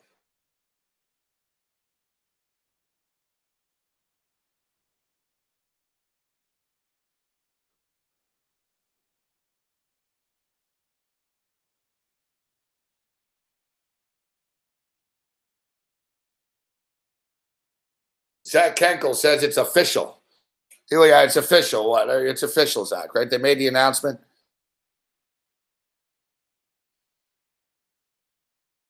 It's not official.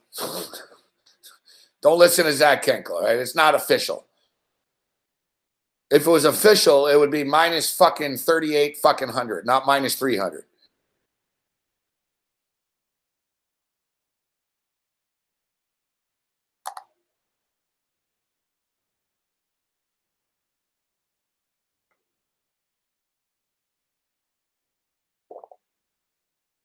I'm willing to bet you right now the Cleveland Browns don't know who they're taking still.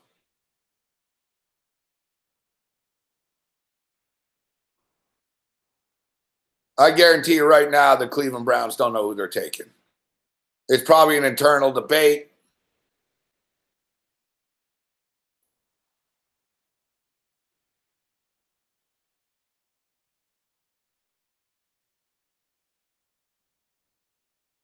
I think the Cleveland Browns bet is, if you want to bet the first overall pick in the NFL draft, I think the way to go, well, be careful. Not everything on Twitter is true, Zach. I think the way to go, listen, Sam Darnold could go first overall. He's minus 300 for a reason, right? I personally don't think he is. I personally don't believe that he is, but he could. I mean, it's not out of the realm of possibility, but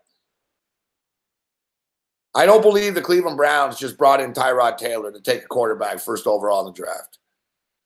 I think Saquon Barkley at 9-1 is a good bet. If it loses, it loses. It's 9-1.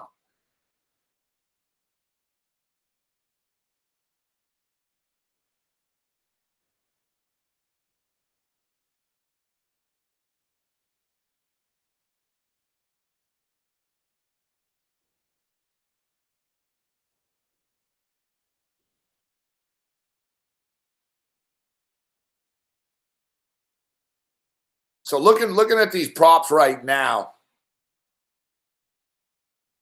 Baker Mayfield, over under 6.5. Under 6.5 is minus 275. So in other words, if he's drafted in the top 6 picks, you win the bet at minus 275. I've got to go fucking over, man. Listen, the draft is such a crapshoot when you're betting this shit. I think we're better off looking at the underdogs. You know, that's my approach at least. I'm not laying fucking 250 here, 300 here that some fucking GM's going to do something. NFL GMs are fucking crazy people. All right? NFL GMs fucking do, you know, they do weird things, man. All right? And people, and every year it's the same thing. People like buy into what they read online. Fuck. All right? Jason Lockenfora has no fucking clue what's going to happen. Mel Kiper doesn't know shit, man. All right? Mel Kiper's fucking wrong every fucking year. He's entertaining to listen to, and he knows a lot about college football players. But he doesn't know jack shit as far as who's taking who. You know? There's going to be a trade. We don't fucking know. And then the whole fucking draft changes. Oh, my God. Nobody fucking expected this team to trade up. Fuck. Right? Like, you don't know, man. So I'm going to take a chance. I'm going to take a chance that Baker Mayfield does not go in the top 6.5. A plus 187.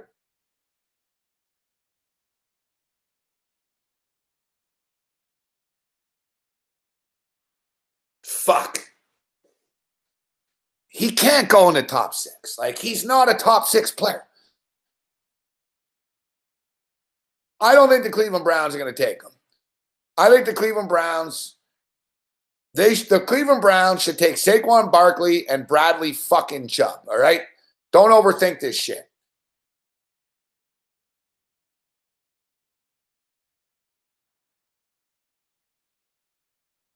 Saquon Barkley's prop is 4.5. There's no way in hell he gets past fucking 4. But it's minus 275. Bradley Chubb's going to get drafted in the top 5 as well. He's the best defensive player on the board. Teams are going to be like, we can't leave this guy on the board. He's too good. He's too good. If you're Cleveland, I mean, Cleveland, pick your fucking poison here, man. You guys want to go with fucking Sam Darnold, or you want to go with Saquon Barkley? If you're smart, you're going to go with Saquon Barkley. You just traded for Tyrod Taylor. Tyrod Taylor just went to the fucking playoffs with the Buffalo Bills that have less talent that's on the Cleveland Browns. Who has more talent on offense? The Cleveland Browns or the Buffalo Bills? Who's the Buffalo Bill wide receivers? Kelvin Benjamin, the guy was hurt all the time. He played in slow motion. Everyone else sucked or was hurt. We were pulling guys off the practice roster. Charles Clay was the leading fucking wide receiver on the Bills. He's our tight end, and he's whatever. You can criticize, people can criticize Tyrod Taylor. Tyrod Taylor never had Josh Gordon, Jarvis fucking Landry, Corey Coleman, and Carlos Hyde in his fucking arsenal. Tyrod Taylor is going to be just fucking fine with the Cleveland Browns. I think the Cleveland Browns know this. That's why they brought in Tyrod Taylor. Just because everyone's saying, oh, you got to take this, you got to do this, fuck. The Browns are sick of fucking losing. The Browns don't have fucking time and shit to fucking, you know what I mean? They don't have time to say, oh, we just brought Tyrod in, but now we're going to draft Darnold first overall. It's just going to cause a shit fest. I really believe they're going to take Saquon Barkley. Or they're going to take fucking Bradley Chubb first overall. And then they'll just pray that fucking Barkley's still there at 4 maybe. So Baker Mayfield, I don't believe he's going first or fourth to Cleveland. I just don't see it happening. He's not going to the New York Giants, Baker Mayfield. I don't think the Giants are going to take a quarterback. The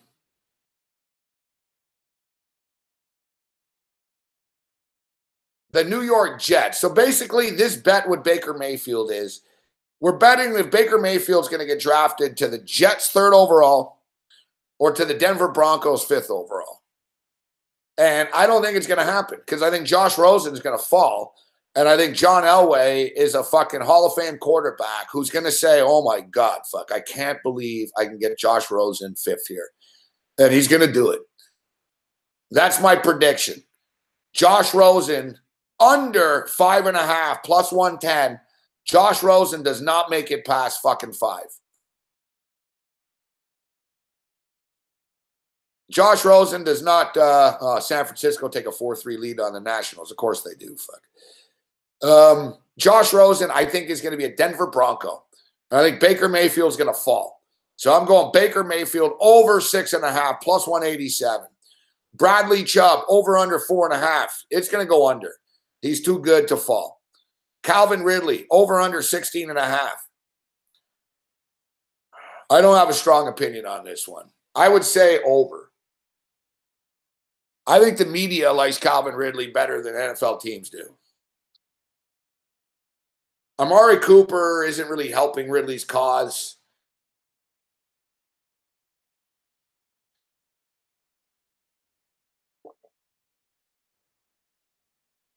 I read a lot of this shit, and not just like, oh, ESPN says this or some, this and that. I dig deep in this stuff, and they're torn on Ridley. There's a few people that sort of like him and say that he's a late first-round pick. Some others are like, he's not as good as people think he is. They're sort of all over the place on him, but they're not in love with him, That's why I'm saying I don't think there's going to be 3 wide receivers taken in the first round. No, like they were saying that they're not, no one really stands out, out of the wide receivers. It's not a deep wide receiver class, this draft. That there's no real, fuck, you got to get this guy. You know what I mean? There's none of those guys here. Ridley's a nice player. He's a good player, It's hard to totally gauge Ridley in a sense because Alabama's not the most pass-happy team. He's a good blocker. He didn't bitch about not getting the ball, etc. He's a good kid. There's always the risk with Alabama players, though. Alabama players grow up so fucking poor that when they get money, sometimes it's cool and they've made it, and it's like, you know what? I just went like, none of these kids like playing for Nick Saban. They all say the same thing after. They're like fucking. They'll say, "Oh, the NFL is a lot easier than playing for Nick Saban. Like Saban's an asshole and it's miserable, but you win, you know, and you get into the NFL." Right. So it's almost like they go through 4 years of bullshit, 3-4 years of bullshit with Saban to get paid. That's the way they look at it. So once they go through this sort of boot camp of 4 years of crap with Saban and Alabama, once they get to the NFL, it's like, fuck, man. You know, I got my $18 million. I'm going to play. I'll do what I can. But, you know, what do you want from me, man? And plus, these guys are worn out because Saban runs these guys into the ground. You know, it's like Duke basketball players. The best college coaches don't produce the best pro players because they are coaching for their team to win in college. You know, it's like we talked about. A lot of Alabama players look better than they do in real life because, you know, yeah, this guy's great and shit, but he's playing with 10 other great guys. And in the NFL, it's not like that. You know, you're not going to be sort of protected all the time. And, you know, like it's easier to look like a fucking stud safety when no one's fucking throwing the ball and you can fucking line up and fucking hit people. And, you know, like your teammates around you can make you look better. So Calvin Ridley, I don't have a bet on this. We can't bet on every one of them. I am going to bet Baker Mayfield over 6.5 plus 187. Bradley Chubb under 4.5. Calvin Ridley, no opinion. Defensive backs drafted in the first round, over under 5.5 minus 188. I feel that's a little high, but I don't have enough to tell you this.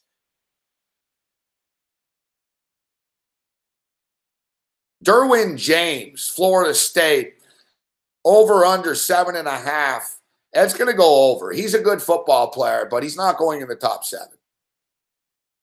There's too many quarterbacks. You're going to have 3 or 4 fucking quarterbacks going in the top 7, plus Saquon Barkley and Bradley Chubb. Where's their room? So is Derwin James that next player off the board? You know, there's not a lot of room here for Derwin James in this prop at 7.5. Let's go over 7.5 at minus 138. Because like I said, he's not going 1. He's not going 2. He's not going 3. He's not going 4. He ain't going 5. And then you get to 6 and 7, and there's going to be all these other stud players available because they're going to say, holy fuck, all these guys took quarterbacks at the top. You know, right away, that fucking Nelson kid from Notre Dame is going to go fucking 4, 5, 6, 7. Like, he'll be the first non-sort of, after Chubb, Barkley, and the quarterbacks, Quentin Nelson will be the first kid off the board. They're calling him a Hall of Fame fucking player. They're like, yeah, this kid's can't miss offensive lineman. You know, everyone loves that kid. I think Josh Rosen's going under 5.5. I think Baker Mayfield slides, and the Josh Rosen, everyone hates him, hype is overrated. And Josh Rosen is too good for either the Cleveland Browns at 4 or the Denver Broncos at 5. I do believe that the political shit will keep him away from the New York Jets. And I don't know, man. Maybe the Jets are going to fucking take Baker Mayfield, but I don't think they will. It's too high for him. I don't think they will. I could see the Jets. Look, the Jets fucking brought in Bridgewater. The Jets have McCown. They're not in a desperate state for a quarterback. You know, but they traded up for a reason. I think the New York Jets want to get Saquon Barkley. I think the Jets want to get Barkley. He's from New York, too, and he's awesome. So I think they want to get Barkley, and they're going to fucking play it by ear here. That if Saquon Barkley is there at 3, they're going to take him. And if he isn't, it wouldn't surprise me if they fucking took like Josh Allen or Sam Darnold. I see Sam Darnold as a Jet. But I don't know how many fucking quarterbacks you guys want on your team. But I see Sam Darnold as a Jet. I see Josh Rosen going to Denver at 5. Lamar Jackson over under 17.5. My Buffalo Bills could take him. The Bills could take them at 12. I don't think they will. The Bills haven't really made a secret about it. Everybody sort of knows. Look at the quarterbacks in Carolina. Like Brandon Beane was the assistant general manager, but he was the head of scouting and shit. So who are their quarterbacks in Carolina? Cam Newton, 6'5", 6'6". Cam is a fucking tall dude. Who's their backup quarterback? Derek Anderson. Derek Anderson, 6'4", 6'5". Derek Anderson's a big dude. Cam Newton's a big dude. They didn't like Tyrod Taylor because he was too small. That was the big knock. Like, it wasn't that they didn't like him and they thought he was a good guy. It wasn't like we don't like Tyrod Taylor, but they don't like small quarterbacks. Sean McDermott and Brandon Beane, the two Carolina Panther dudes, if you look at all the players that they bring in, they're all big. You know, they like big DBs. They like big offensive linemen. They like big They like big guys, big wide receivers, Calvin Benjamin. They like big dudes, all right? And Lamar Jackson is 6'2" and a quarter. I don't think, and he's 215, 220. He's the exact same body as Andy Dalton, except he's faster, obviously, than Andy Dalton. And Andy Dalton's size has never really been a problem. He does get passes batted down, but it's because he's a stupid idiot. I get the feeling that the Bills do like Lamar Jackson. So, you know, like, I don't know. The Bills supposedly fucking love Rosen and Josh Allen. Josh Allen, to me, fits the Bills' MO the most. Like, I think if the Bills do trade up, and it's a possibility, I think if the Bills trade up, that they might take Josh Allen. There's no, they like Josh Allen. Now, Lamar Jackson was asked, you know, you've met with a lot of teams, and which team do you think your meetings went best with, and who, like, well, you know, what's your gut instinct telling you? And Lamar Jackson went right into Buffalo. Supposedly, like, he's met with the Bills more than once. Like, he said, the Bills really seem to like me. And so that's something to keep your eye on there. I know the Bills, though, really like Mason Rudolph. Like Brandon Beane, this isn't rumor shit. Brandon Beane, during the regular season, went to, like, fucking 3 Oklahoma State games. All right? That's the type of shit you need to know when doing this shit, right? So Brandon Beane went to, like, 3 Oklahoma State games. Like, he was obsessed with Mason Rudolph. So I know he met him at the Senior Bowl and shit, or at the fucking combine and met with Mason Rudolph. Like, the Bills do like Mason Rudolph. You know, so it seems like the Bills really are interviewing quarterbacks heavily.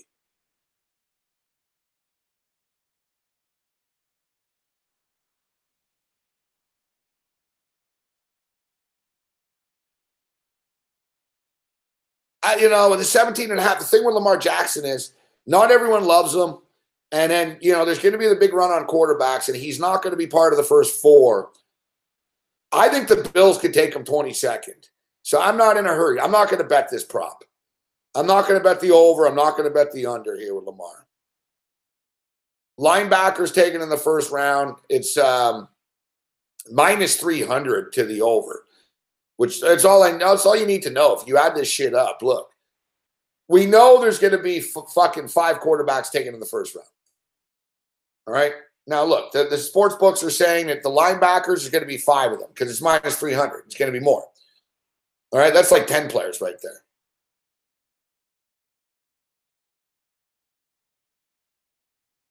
Yeah, that's why I'm saying, like, you added up offensive linemen in the NFL first round. Over under 5.5, minus 275 to the over. You hear where I'm going with the wide receiver and the running back shit? Where's there room for these guys? Where's their room? There will not be 3 wide receivers taken in the first round. Minka Fitzpatrick, Alabama, over under 13.5. Feels like a trap to the under. I don't know. Like, it seems like a weird number. I don't think he's going to fall this far.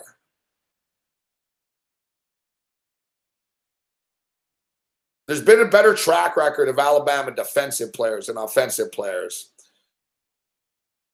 I don't think he's going to fall to 14. I would bet under. I'm going to go under the minus 138 here. I'm going to go under the minus 138.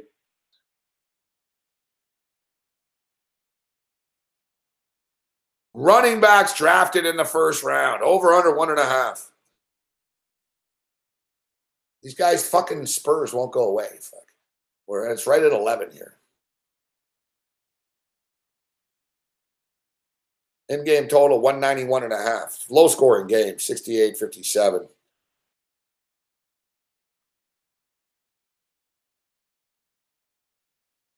Really low-scoring game. We'll keep our eye on this in-game total. We'll see if we see a spot to jump in at, but fuck me, man. Now they're fucking fouling him and shit. Fuck, man. I got minus 1.5 here in the third quarter, man.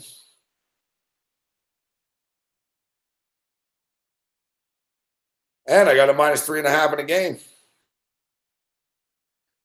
I'm convinced they're going to pull away eventually, but like all they need to do is get up by fucking 16, 17, and the Spurs will tap out. But it's hovering around double digits right now. The Spurs aren't going to quit if they're only down 9 points. Fuck.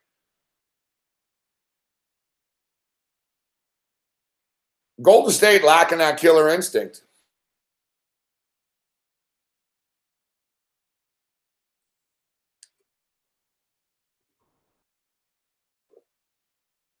Yeah, so the draft props are starting to come together for us here a little bit right now.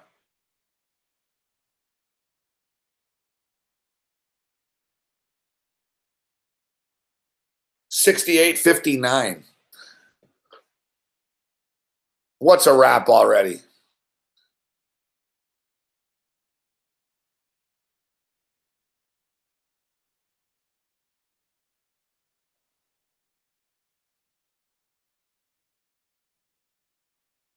Nah, it's not Steph Curry. They had the same problems when Steph Curry was there.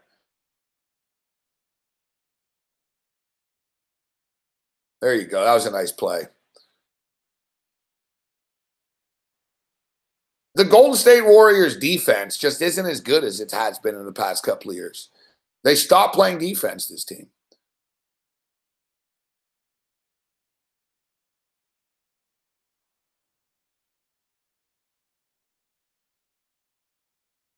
Not often that Kevin Durant's going to miss a fucking layup, but he just did.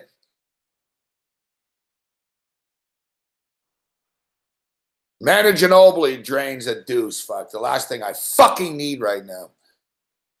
Cut to 9 right now.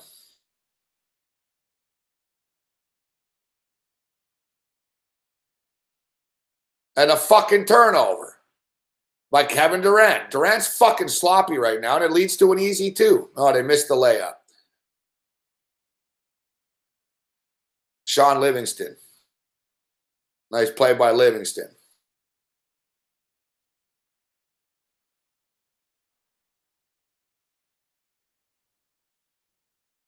$72-61. Fast break point, 16-0 for the Warriors.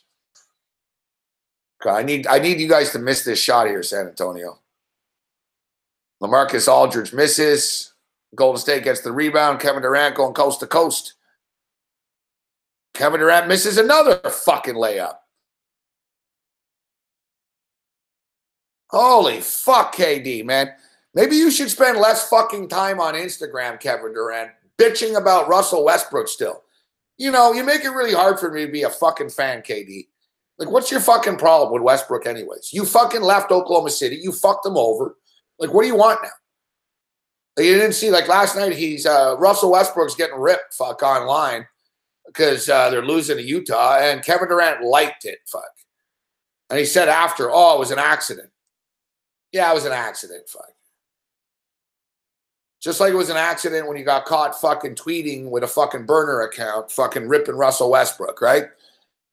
Like, what's your deal, dude? Why don't you just shut the fuck up? It's like, you know, you're talking about fucking Westbrook all the time. You're on Instagram. Like, grow up, dude. You're not on Oklahoma City anymore. Like, what's your deal? Like, every time you miss a shot, fuck, Westbrook's not on Twitter crying about you. He doesn't give a shit about you. And You know, and it goes on and on. He's bitching, he's talking about Giannis, the Greek freak, should leave Milwaukee. Listen, just because you fucking bolted Oklahoma City doesn't mean he wants to leave Milwaukee. It's none of your business. You don't play for them. Like, shut the fuck up. It never ends with KD now. Like, every day, there's always, and they always do the same bullshit. He gets offended. Like, he got mad today that he was like, it's a non-story. It's fake news. I don't know what you're talking about with the Westbrook. It's like, dude, it's not a non-story. You did it. And then you take it back. Why don't you just say, yeah, I thought it was funny, fuck, so I liked it. You know, like Durant never backs up his bullshit. Oh, I was hacked. I was this. It's like, shut the fuck up, man.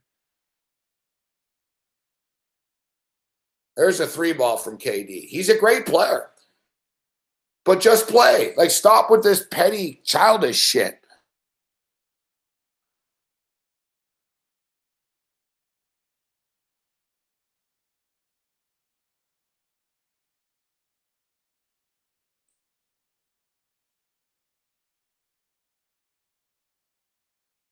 Yeah, I like KD too. I've always been a fan. He used to be a really nicer guy. I don't know, man. The media pissed him off. I get it. Like, I see his perspective at things, but I don't like his fucking little fake Twitter shit. And his fucking Instagram bullshit. No, I didn't do it. I was hacked. I don't know what you're talking about. And he gets mad if you ask him. How dare you ask me that?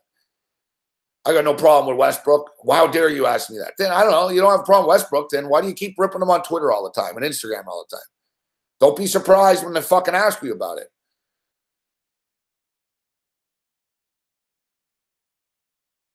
I'm sure that fucking Westbrook would just love to punch Durant in the face for real. You know? I'm sure he'd just love to fucking punch him for real, but you know, Westbrook's a pretty chill guy. Like, but even Westbrook's kind of an asshole too.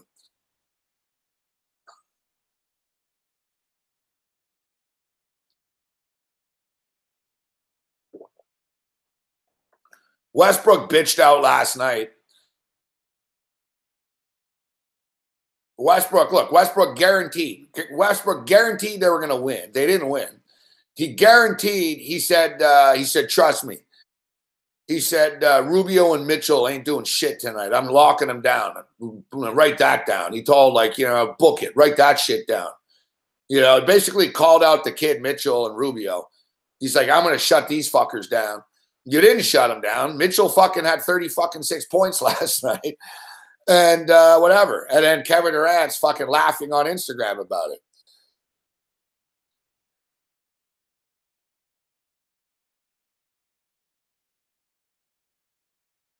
And then last night, if you were watching a game, if you remember, fucking Westbrook punched fucking Jay Crowder in the stomach.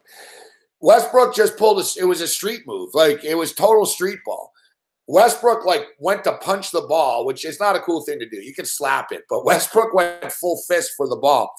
Westbrook was just frustrated. So he's like, fuck this. So you see Westbrook, he fucking swings for the ball, but he fucking hit Jay Crowder pretty hard in the stomach. Like, he popped him like with an uppercut, like a fucking undercut, like body shot. Bam, he hit him in the stomach.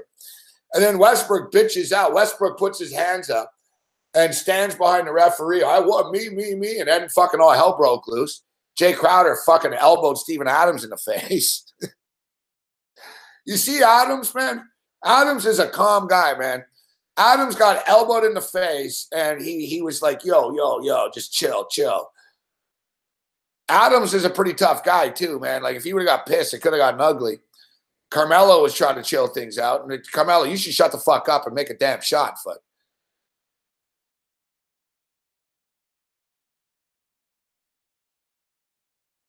Yeah, you can't stop a guy that's wearing a fucking Friends sweatshirt, fuck. Fucking Ricky Rubio's walking around with fucking denim overalls and a Friends fucking hoodie.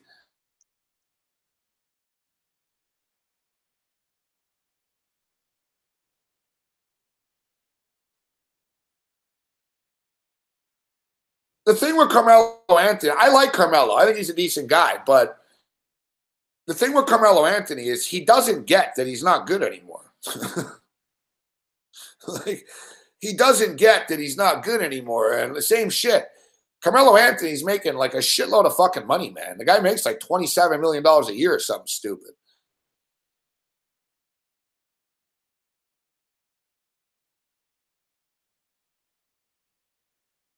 Oklahoma City, you're done. Oklahoma City, you're done. And I was going to say, you know what? They should win at home tomorrow night, but will they? Will they? Utah are just the hungrier team, the better team, the younger team, the better coach team. We can go down the list. Like, you know, Utah just are better than they are. Guys, the Utah Jazz had the second best record in the fucking NBA after the Houston Rockets, like over the last 4 months of the season. Like the Utah Jazz aren't fucking around. I'm an idiot for not betting them last night. Fucking -4. Oh, for the record, we hit that -1.5 in the third quarter bet. Good. Winner. They won by 3. We laid 1.5. Winner. We'll take it. Now I got the Warriors -3.5 in the second half. So essentially I need the Warriors to win by 15 points. -14.5 I've got them at now. Dodgers take a 2-1 lead. You got to be kidding me. You fucking cocksuckers. Fucking Washington. You cost me this parlay last night. Fuck, I hate this fucking team, man. The fucking Washington Nationals are the biggest underachieving fucking bitches in sport, man. Like, you add up all the fucking leagues, they are the biggest underachievers, these guys. Like, what's your fucking deal? Same bullshit, fuck. The Nationals, too. Blah, blah. You're all talking shit all the time. Bryce Harper, blah, blah, blah, blah. Fucking Max Scherzer and Strasburg, and you're all hype, fuck. You guys never win shit. Now you can't even win regular season fucking games. San Francisco fucking Giants suck, man. You lost. I was worried about this, fuck. It was -110 for a reason, man. The odds makers know what they're doing. The fucking Nationals, man. You guys are a bunch of gutless motherfuckers. 2 nights in a row. You're going to cost me a plus money parlay. This one's +177 for fuck's sakes.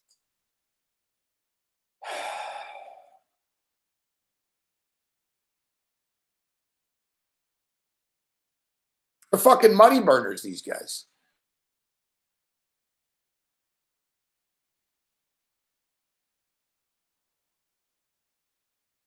Yeah, if you bet $100 on every Washington National game so far this year, you're down $823. They were -110 tonight. So after they lose in about 20 minutes, we're gonna be down $933. You're already down $933 betting $100 on every Washington National game. You guys suck. Like, this is the real barometer. Fuck the standings. It's like you guys walk around to go to the club after the game and shit. I'm sure you're a big man, you're the big cool dude. You're a big cool dude. I hope you're happy. Fuck, people that bet $100 every game on you are down nearly $1,000 2 weeks into the season. Fuck. They're 10-13 straight up. They're -$823 on the year for $100 per unit play. They're one of the biggest money burners in baseball. The biggest money burner in baseball are the Cincinnati Reds. If you just bet against the Cincinnati Reds and the Miami Marlins every day, you are up $2,000 already. You bet $100 against the Reds every day, and you bet $100 against the fucking Marlins every day. You're up fucking $1,900. We overcomplicate baseball capping. Ooh, pitchers, WOBA, fucking this, fucking whip, wind. You don't need to analyze shit, fuck. Bet against the worst teams in the league, all right? It adds up. You win money.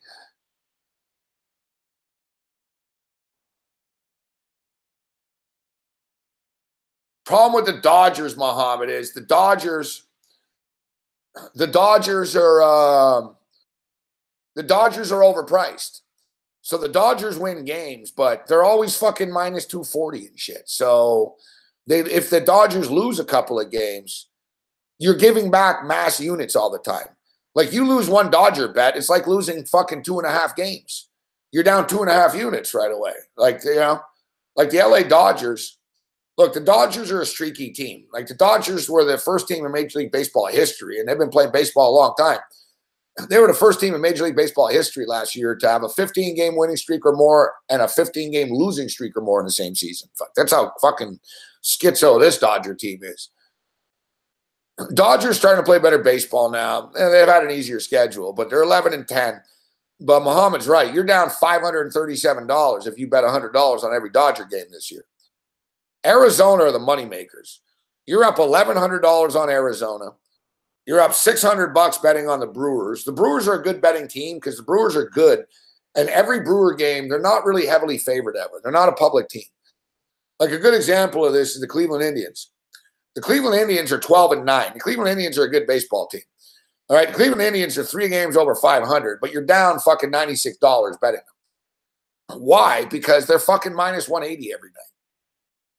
You got to find that team. You either bet against the worst fucking teams every night, no matter what the fucking number is, and you'll make money. Or you got to find that team that's good, that makes money because when they're at home, they're like minus 140 favorites only. When they're on the road, they're like plus 120. So you're never losing a lot. Like, you bet on a fucking Red Sox game or a Dodger game or something, you fucking lose. You're down a couple of units right away. The Red Sox have been moneymakers this year. Red Sox are plus $1,100 so far. Toronto Blue Jays, who I didn't think would be this good. I got to tip my cap to them. Blue Jays are up $558. The teams to bet against: Tampa Bay, Baltimore, White Sox, Kansas City, Washington, Miami, Cincinnati Reds. You bet if we just, we got to make this list. Bet against Tampa. Look, Tampa Bay are down $600. Baltimore are down $900. So that's $1,500 you're up right now betting against them. So that's $1,500 you're up. Chicago White Sox are down 1,000. So suddenly we're up 2,500. Kansas City, you're down 1,000. You're up 3,500. LA Angels are up $800. Fuck. You're up 4,300. Like you bet on the top teams, you bet against the shit teams in baseball. There's no point spread. Fuck. I mean, the Marlins have played 22 games. You bet against the Marlins 22 times. You've only lost 5 times. And the Marlins aren't, like teams that play the Marlins aren't minus 300 every night. They are tonight because it's the Dodgers, and it was over the weekend because it was the Yankees or last week. But for the most part, the Marlins are, the teams that play the Marlins are usually 180, 190 type shit. So even though you're laying 2-1, they've only won 5 fucking times. I mean, look, they started playing baseball on April what? Or March 31st this year, April the 2nd, whatever. Like 1 month in, basically, the Marlins have won 5 times. Cincinnati, you don't expect to be this bad. Marlins, you do. But it's not just baseball capping. The Las Vegas Super Contest winner 2 years ago. The guy works at a Starbucks in the fucking Luxor. And he won the Super Contest. He won $1 million, and he didn't quit his job at Starbucks at the Luxor, which I find very bizarre. But nevertheless, why would you work at Starbucks at the Luxor if you just won $1 million at a football contest? I guess he's figuring, well, whatever, He's a humble guy.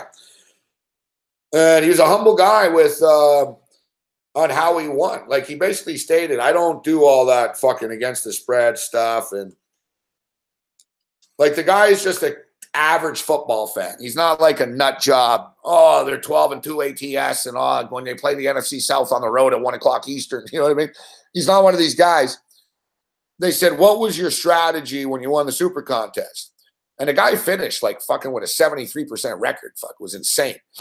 And 69%, 71%. It was nuts, the guy. It was like 7 out of 10 games he won. And he basically stated, he goes, I bet against the Cleveland Browns every week. I bet on the Dallas Cowboys every week. It was the Dak Prescott rookie year. Cleveland went fucking 1-15. And it was another team that was good. And he basically said, he goes, I don't know. He goes, every week I just bet against the bad teams and I bet on the good team. He said Cleveland kept losing every week, so I kept betting against them. He said Dallas kept covering every week, so I kept taking them. It's fucking hilarious. Like, none of this, like, study this and break it all down and handicap. He was like, this team sucks. Fuck. Bet against them.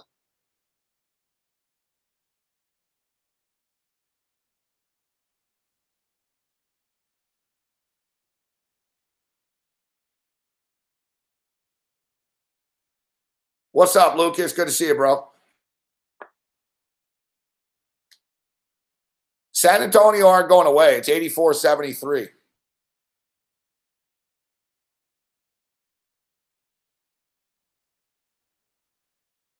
Hey, what's up, Javier? Good shit.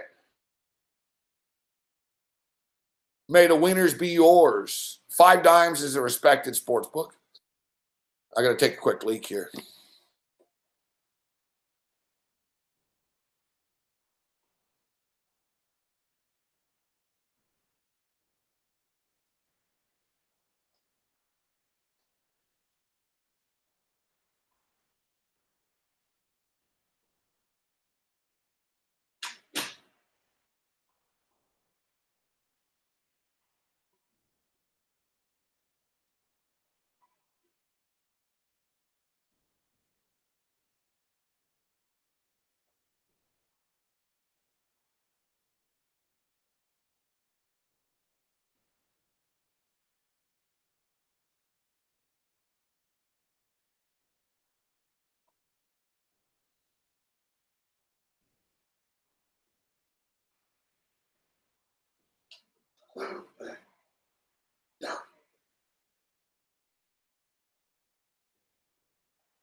And that's right. We encourage you guys, check out on the in-show description when it says show more.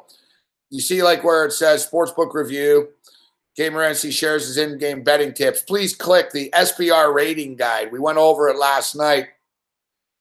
Good luck to Javier. He chose 5 Dimes. Like I said, it's like choosing a stripper at a club. I told you last night, you can't go wrong with the A-plus books here. 5 Dimes, Bookmaker, Heritage Sports, Bet Online, Pinnacle, Bodog, Bet365, Bet Chris, William Hill, The Greek.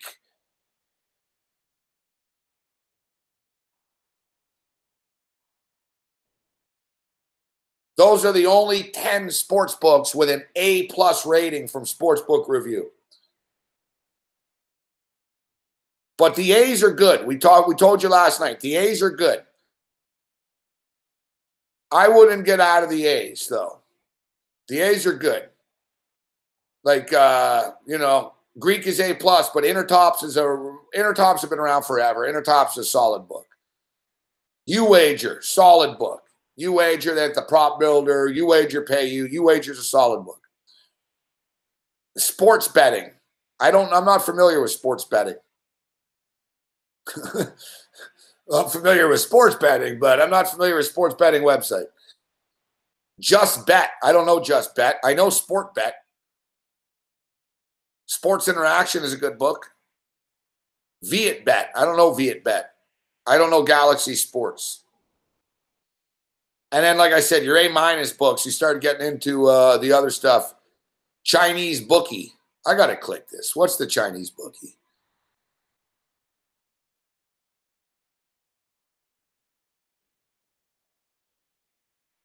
Ooh, it's pretty cool looking. Chinese Bookie. More ways to bet, more ways to win. I like it. They got a dragon. Backup numbers, live dealers, bonus casino, sportsbook. All right, what do you got here? Checking out Chinese Bookie right now.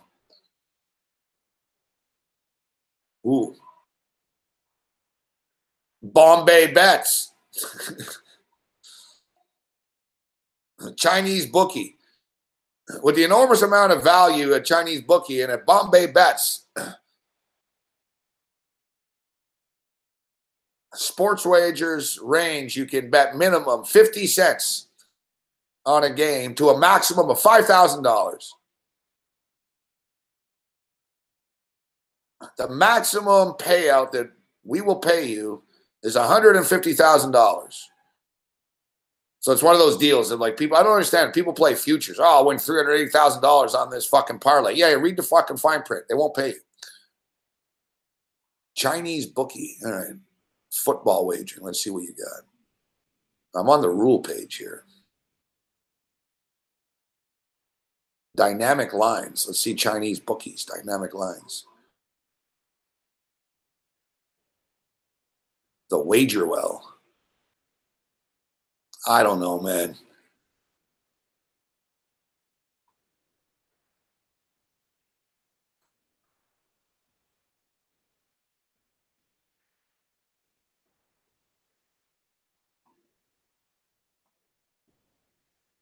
Bet DSI would have a D rating because of payment issues and paying people. But yeah, that's what the site's for. Guys, this is what Sportsbook Review is. This is their bread and butter. They rate sportsbooks. They are the Better Business Bureau of sportsbooks. This is how SBR became what they have. SBR has always been the place that's great at sportsbooks. And I know people take it seriously. I know, because I used to work with fucking Carbone and DCSC, and they were fucking pissed. I remember they were like, fucking SBR gave us a fucking D rating. And like, they weren't happy, right? Like, they weren't happy.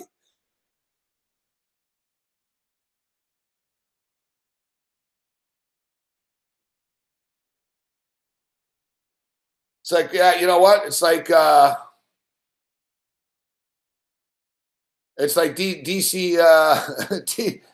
the DCSC.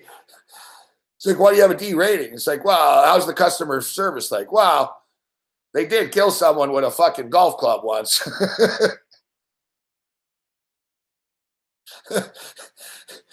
Other than that, it's all right, I guess. You know.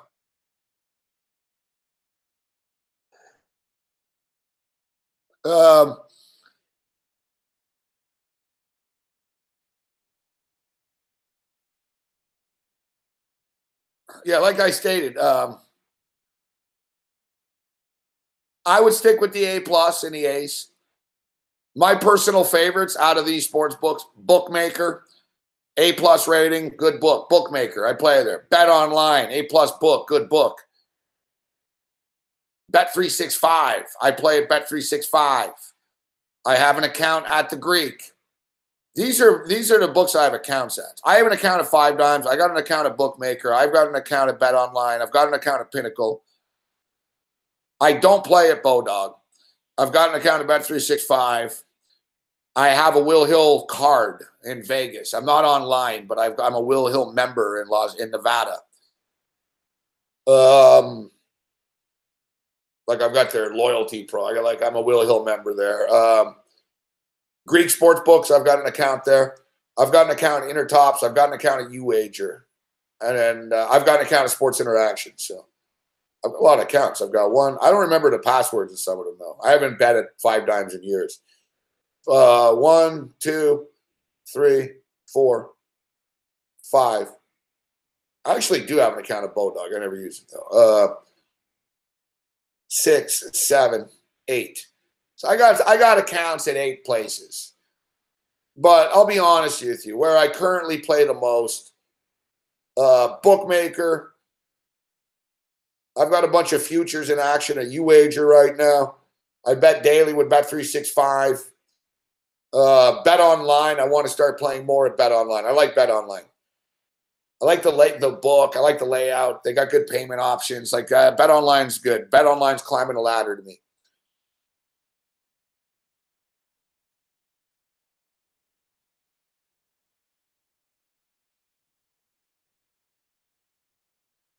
The best one for in-game,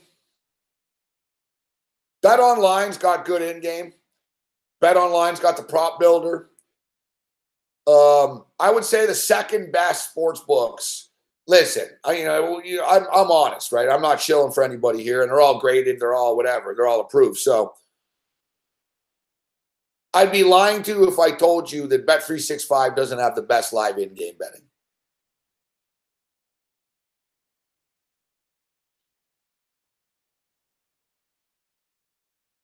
Spurs are down 10 with 4 minutes left. 89-79. They're just Golden State's not pulling away, and they're not going away. Is Bodog in-game amazing? Yeah. I can't speak to it. But, yeah, you know what? I know they do have it. So the out-of-game sucks. See, that's the thing. Every sports book has its little nuances, you know? I was very impressed with UWager's live in-game betting. I was surprised. Like, a lot of books have live in-game betting, but they don't have every game. Like, Bet365 has fucking everything for everything, right? You know, I was surprised. Like, UWager actually has, like, fucking, holy shit, you guys, like, college football, you got fucking 32 games up. But, like, they really do have, like, a lot. Bet Online does as well. Bet365 are sort of known as the best live in-game, though. You like Chris in-game. See, like, yeah, I don't know. I don't know about every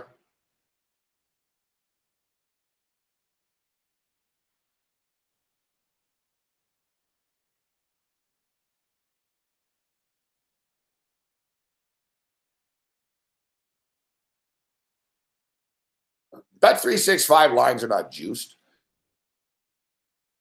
Bet365 lines are exactly the Vegas lines.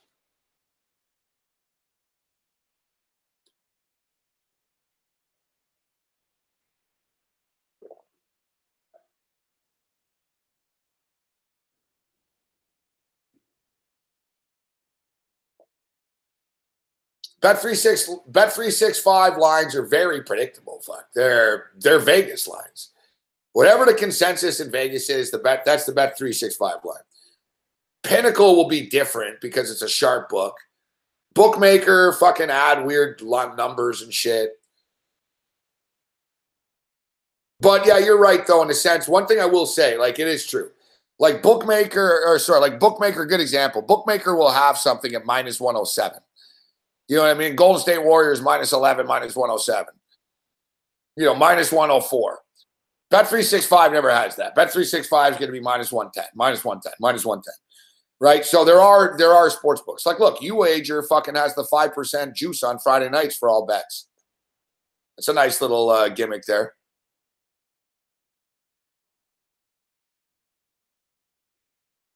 This game is frustrating. The Spurs just cut it to 6, and it's like it's not going anywhere.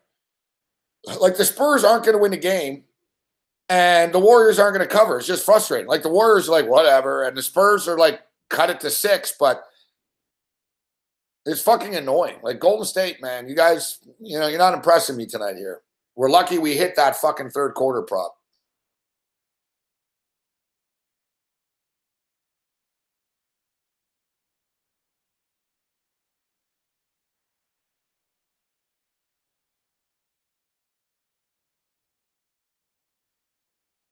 All right, so we can't stay with you all night here tonight. We'll take a quick break. We'll come back. We'll take a look at tomorrow's basketball, go over tomorrow's games a little bit before we wrap things up here this evening.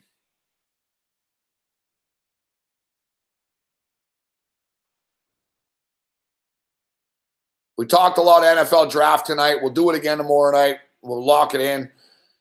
There'll be no turning back with our picks. 89-83, 2.5 minutes remaining in the game.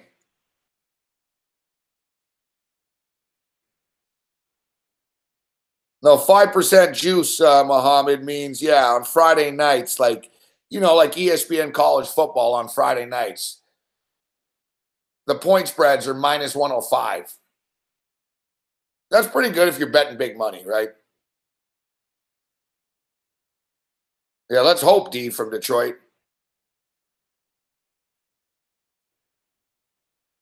All right, Golden State just scored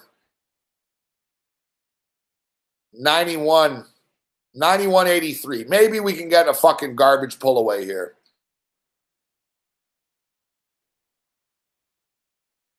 It's 9 points right now.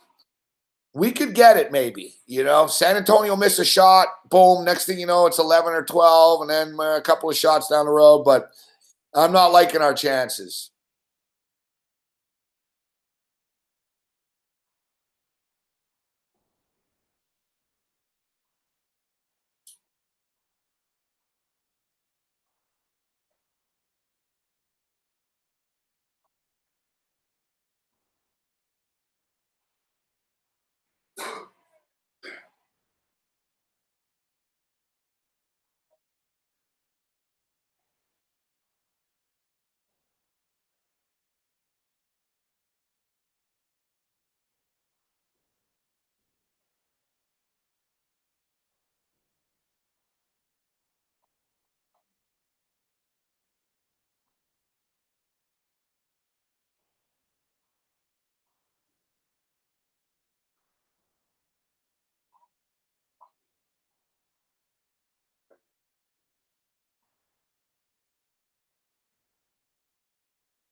All right.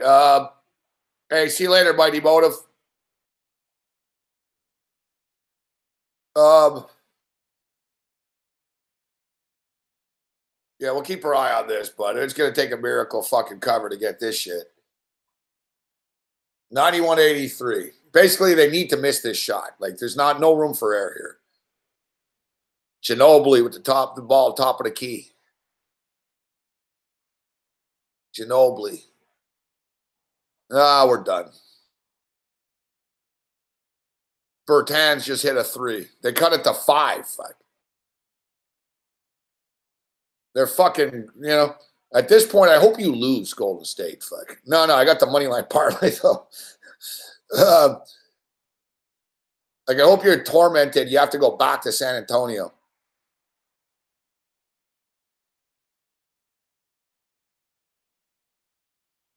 Here's Draymond being Draymond. Fucking Draymond, you touched the ball when it was in the cylinder, dude.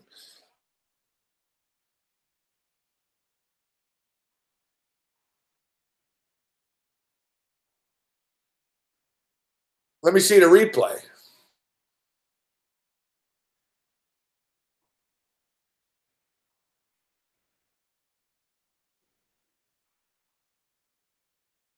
That's basket interference. I've got Golden State. I thought it was basket interference, but no. They called a foul.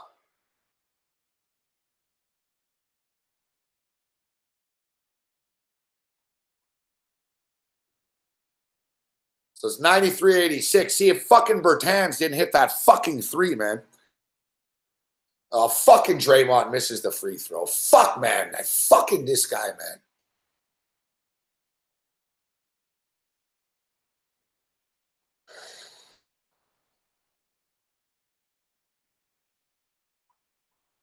Now Aldridge scores.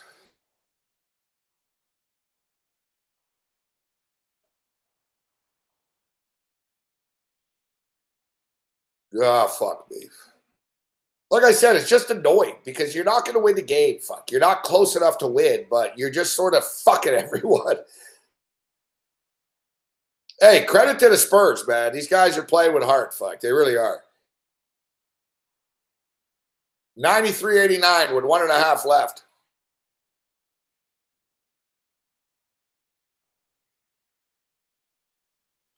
I know. It's amazing, Corrente. That's why we did the money line parlay. It's to the point. We'll get to tomorrow's games here. It's what we're going to do tomorrow. Holy fuck. The guy missed the fucking backboard. Does Klay Thompson even play anymore? Like, what does this guy do? Fuck. Holy shit. Oh, you're fucking lucky they missed that. And they're fouled. They're cutting it to 2. LaMarcus Aldridge going to the free throw line.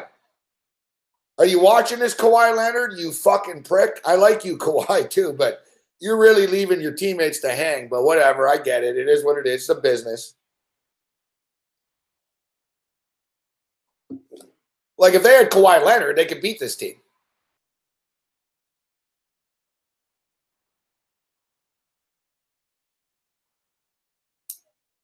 LaMarcus Aldridge has fucking earned his money, man. People that bitch about LaMarcus Aldridge, and even the Spurs were a little concerned about Aldridge. He was inconsistent when he first got there, but I told people, chill out. He's going to be fine. He's a good player. I wanted Aldridge on the Raptors, actually. Fuck.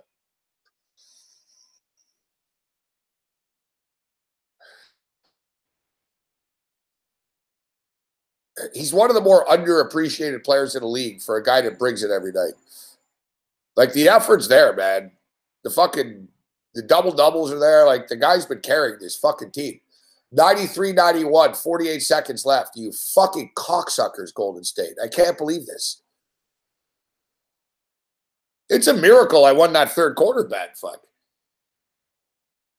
I fucking split it up at Bet365 when I'm about to lose at Bookmaker. That's what happens when you bet at multiple books, though, I'll admit. Fuck. You win at one place, you lose at another. It gets confusing and angry.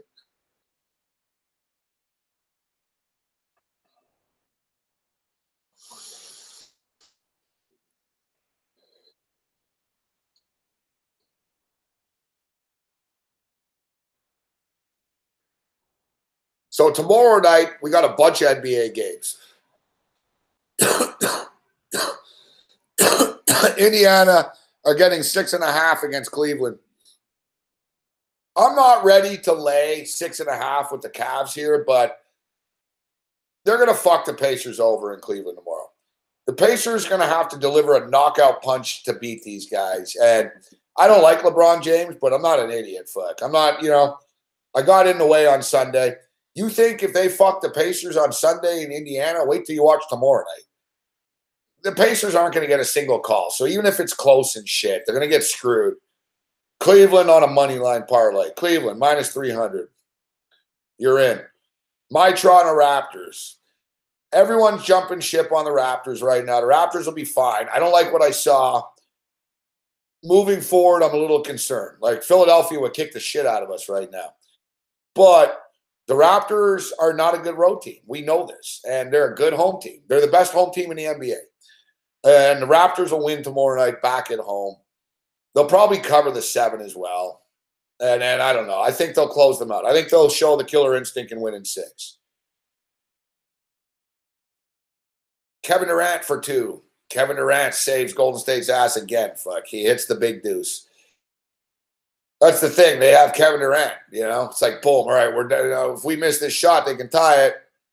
Kevin Durant just delivers the dagger. Slick 2 out of the timeout. Bam. Pop. And San Antonio just turned it over. I think we're seeing Manu Ginobili play for the last time. He deserves our respect. Foul is called. Kevin Durant going to the line. Game's done. We're not going to cover, but Golden State's going to win. The money line parlay will hit. The Toronto Raptors aren't losing to the Wizards tomorrow. All right, the Cavs aren't losing at home tomorrow to the Pacers. You money line parlay the Cavaliers and the Raptors. It's minus 133. You think the Minnesota Timberwolves are winning tomorrow night? I don't. All right, you put the Houston Rockets in, it's minus 110. Then you get to Oklahoma City. You get to Oklahoma City and the Utah Jazz. Fuck. The Oklahoma City are minus 3.5. I'm almost screwed. I took Oklahoma City on both road games, and I lost both bets. So I'm almost fucked. I almost have to go back to the well with them. They're going to win this game tomorrow. The hardest game to win is the closeout game, and it's hard to win a closeout game. Utah are a young team.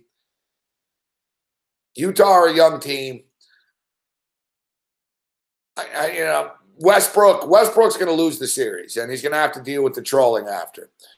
All right? And it's not really his fault. Fuck. Paul George has been an underachiever. Carmelo Anthony blows. Steven Adams really hasn't done jack shit. Like, you go down the list. Not really Westbrook's fault, but he's the face. He's going to have to accept it. But I don't think they go out tomorrow at home.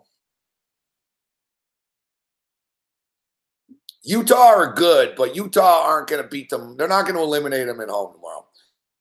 So let's take Oklahoma City on the money line. If we parlay all of them, Cleveland money line, Raptors money line, Rockets money line, Oklahoma City Thunder money line, plus 201. If you just want to make money earlier in the night, you can go Cavaliers. You can go Cavaliers, Raptors minus 133. And then you can take Rockets Thunder minus 140. Now, the problem is, I was going to say, you could do this too, but it'd be tight. Because the Pacers and the Raptors, they have 2 games at 7 o'clock tomorrow, and then they have 2 games at exactly 9:35 tomorrow. I have no fucking idea why. Like, to me, it would make more sense to start the Raptors at 7, the fucking Pacers and Cavs at 8, the fucking Rockets, at 8:30, and Oklahoma City at 9:30. Like, stretch them out an hour. So it's a weird night tomorrow night. They've got 2 games on at 7, and they got 2 games on at 9:35. So let's figure out, is it better? How much are we going to bet? Let's say $100. Like, use as an example. So are we better off playing $100 on all 4 games, moneyline parlay, plus 201. So we put $100 in, you get 301 back. or do you roll it over? So you put $100 on the Cavs and the Raptors, you got $175.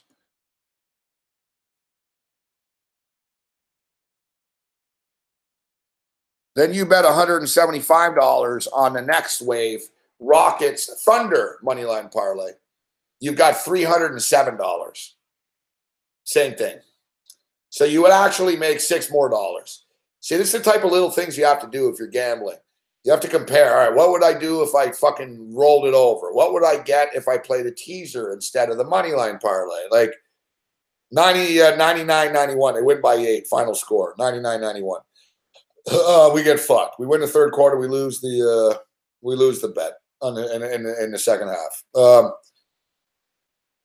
So you figure this out. All right, you want to roll it over. It's not really worth it because you're going to get tied up. These games are going to start whether these other games have stopped or not. So there's the same things. You put $100 on the Cleveland Cavaliers, Toronto Raptors, Houston Rockets, and the Oklahoma City Thunder on the money line. You put $100 down. It's plus 201. You get $301 back. If you don't do that and you play the Cavaliers and the Raptors on the money line parlay, and then you roll over the $175 you made, you get $307 back. So you would make $6 more only. And you'd have to go through the bullshit about fucking rolling it over and stuff. You're better off, I'd rather skip the bullshit.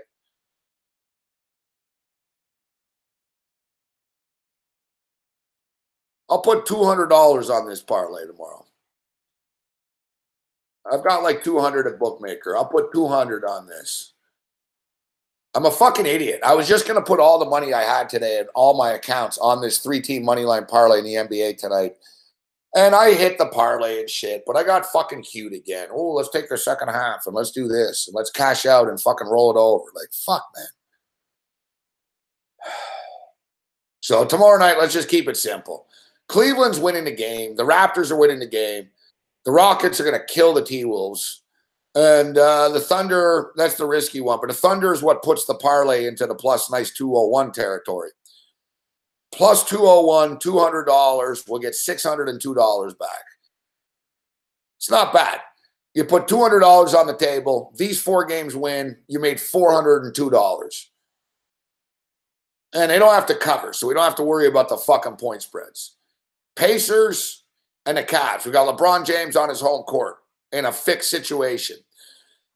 They don't want LeBron losing this game because then he'll be down 3-2, and then he could lose the series in the next game. They'll fuck the Pacers over tomorrow. Then they'll go back to Indiana, 3-2.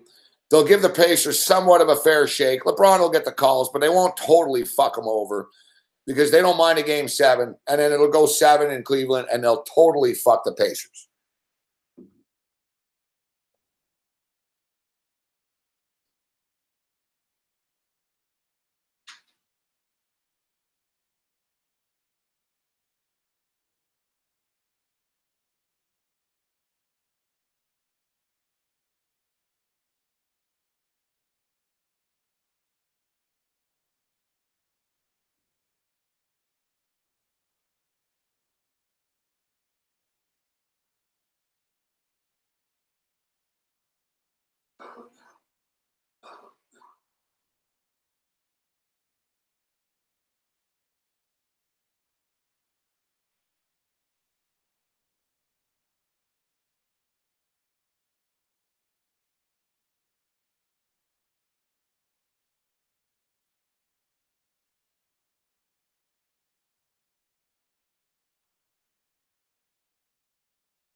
Yeah, it's going to be more of my approach. Moneyline parlays through the playoffs here. Oh, they won by 4. I had them at -5. I'm sick of that bullshit.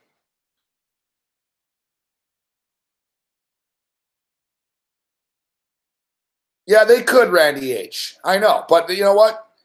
The thing is, Randy H., that's what makes the parlay plus 200. You're right. All right, let's take them out here. Then you're at minus 110. Fuck. You know, if I'm going to do that, I might as well just leave the Houston Rockets out of it and have it at minus 133 and then roll the money over and play the games individually if you want. I mean, you know, guys, it wouldn't surprise me if the Raptors won tomorrow and they don't cover, right? Same with the Pacers and the Cavs, man. The Pacers and the Cavs, every fucking game has been close. Every game has been close. Look, game 1, the Pacers actually routed them, all right? Game 2, the fucking Cavs won by 3.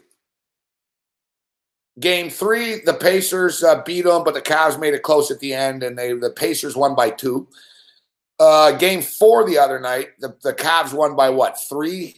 Because the fucking refs screwed the Pacers over like 13 times in the last 90 seconds of the game, even though the Pacers missed a lot of shots, and they brought it upon themselves. But it's not, listen, they want LeBron James on TV. The Pacers are a shitty TV market. It's bad enough that they were going to play the Raptors after, most likely. Last thing they fucking need is the Raptors and the fucking Pacers on TV in the fucking conference fucking semifinals. Yeah, they don't want that, you know. I mean, the NBA playoffs are so TV driven and they're dragged out for 2 weeks. It would be a fucking disaster, man, if it was the Raptors and the Pacers against each other. They're going to get Boston versus Philadelphia, and I fucking hope Boston. It's not often I cheer for Boston, but I'm pulling for Boston against the Sixers. The Sixers bother me, and I want them out of the way. But whatever, man. The Raptors, we're going to have to deal with the fucking LeBron and the Cavs and the NBA and the refs and shit. Whatever. It is what it is. So, yeah, that's my feeling for tomorrow. I think all the home teams win. Cleveland wins, Raptors win, Rockets win, Oklahoma City Thunder win. As far as the totals are concerned, the Pacers and the Cavs, they've had one game go over the fucking number. And no, they didn't. They fucking fell short. It looked like it was going to get there, depending on when you bet it. And yeah, that's 0-4. So I'm done. I'm not chasing the fucking total anymore with this shit. I'm done with the totals in that one. The Wizards and the Raptors, 3 of the 4 games have gone over the number. I think it's going to slow down a little bit. 216 feels a little high to me, but I'm not going to bet the under. So I don't have a strong on this. I don't have a strong feeling. Same shit with the T-Wolves and the Rockets, man. Like every night it's high. It got there once, fuck. It's 3-1 to the under in this series. 216.5 is a lot. I could see the look at tonight's game stayed way under the number. Both games stayed way under the number tonight in the NBA. Now that the series is getting on, there's more defense and shit, and teams quit. I was wrong about the Spurs quitting, but the Spurs have heart, so I should have known they wouldn't quit. I just thought Golden State would be better.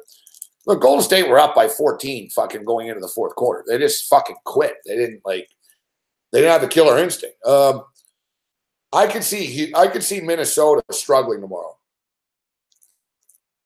It wouldn't shock me if this is one of those 118 to fucking 92 games, you know? Or that the T-Wolves just sort of hit the wall as far as scoring, and they scored 88 points only. And then the Utah-Oklahoma City game, I tend to think that it gets there. Look, it got to the over last night barely. This is the one that you wouldn't think there'd be points, but there is. Donovan Mitchell is a fucking scoring machine. The kid never misses. Oklahoma City aren't really playing great defense. They're getting torched by Rubio and Mitchell. Gobert is killing them inside. Derek Favors is beating them. Ingles is hitting threes. There's points. Like, Utah can score, man. Like, you know, if you're going to beat Utah, you better get over 100 fucking points. You better get 105. You know what I mean? Like, they're not just going to – it's not the same – this isn't your granddaddy's Utah team. Utah pushed the tempo and shit. Like, they're very efficient. So, like, their games have been going over. Now, listen, it went over last night 208 because of the garbage three-point shot, but it also got there last night despite the fact that fucking Oklahoma City sucked. The only thing is Oklahoma City, I think, will play better defense at home. Oklahoma City can be a good defensive team. Like when Oklahoma City dial it, lock it up, like they're fucking good defensively, but they don't do it all the time. Like they got bad chemistry and shit. It's not, Paul George and Melo and Westbrook, they don't even know each other and shit. And it's not like they're all, it's an ill-conceived roster. But like I said in the past, if you're Oklahoma City, you don't have a choice. If Paul George is agreeing to play there, you have to accept it because you're not going to get people who want to go there that often. So anytime that Melo or one of these, like Paul George, Westbrook doesn't have a choice, all right. And then he plays with a guy and it doesn't work out, Paul George probably going to leave. Like if they get bounced tomorrow, why is Paul George going to stay in Oklahoma City? Everything he said about me loving it here and shit, it's all whatever. It's lip service.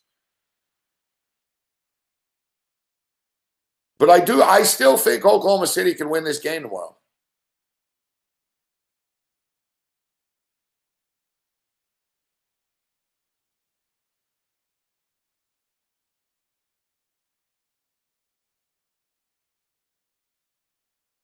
I agree with Muhammad on that.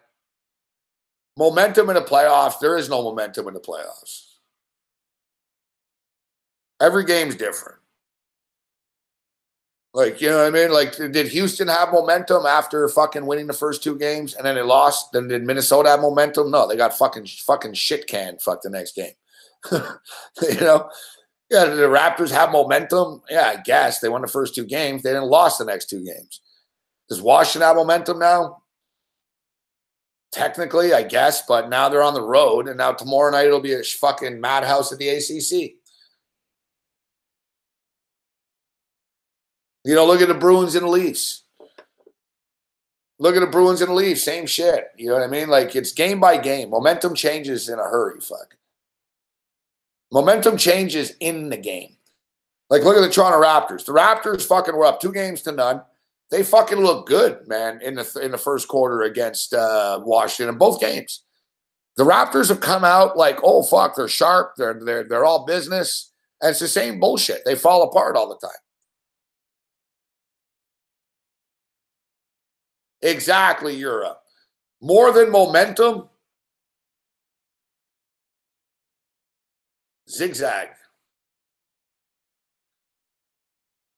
Game by game. You're better off, instead of following momentum, just taking the other team on the other side. The zigzag theory.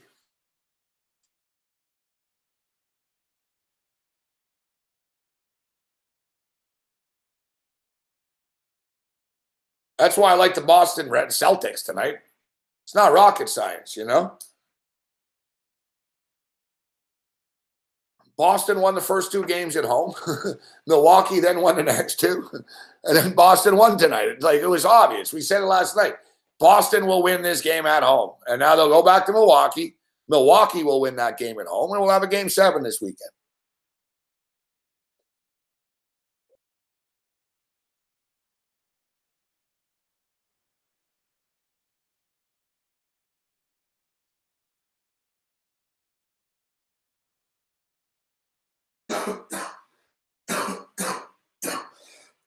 None of this shit is surprising.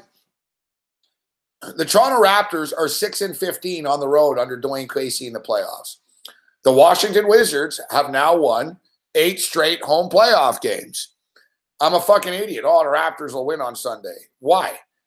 Why? The Wizards don't lose at home in the playoffs. It's not just the Raptors. They're fucking 8-0 in their last 8 games at home in the playoffs. The Wizards are a good home team. The Raptors are a good home team.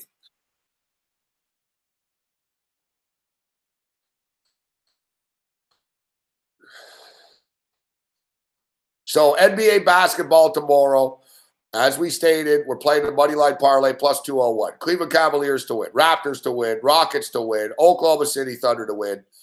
As far as the totals, I don't like the totals, except I'll play the over the Utah-Oklahoma City game.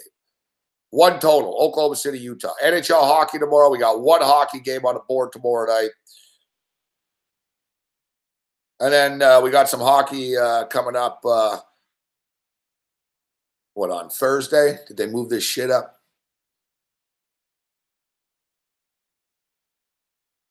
Fucking NHL. What a fucking bush league. Fuck. NHL schedule. I don't fucking know. You guys change your schedule and shit all the time.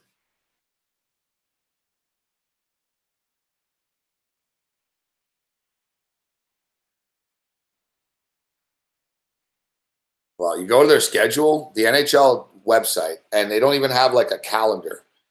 Oh, here it is. Fuck your site's ghetto. No games are scheduled for the date I selected. No games on Thursday. Oh, no games on Friday. NHL website, no games ever. Like, what great website, guys. Great website.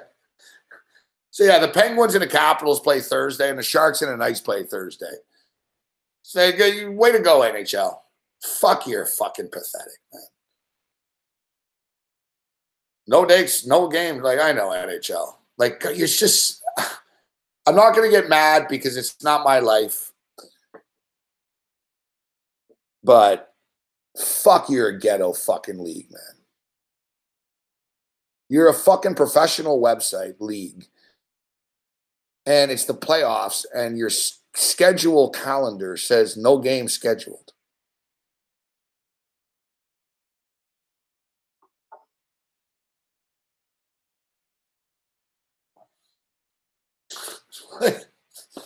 You can't make this up.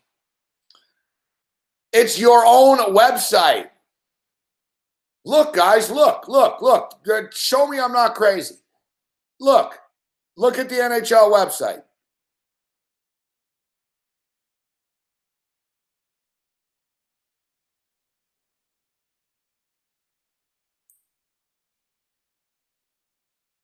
Go to NHL.com, hit schedule.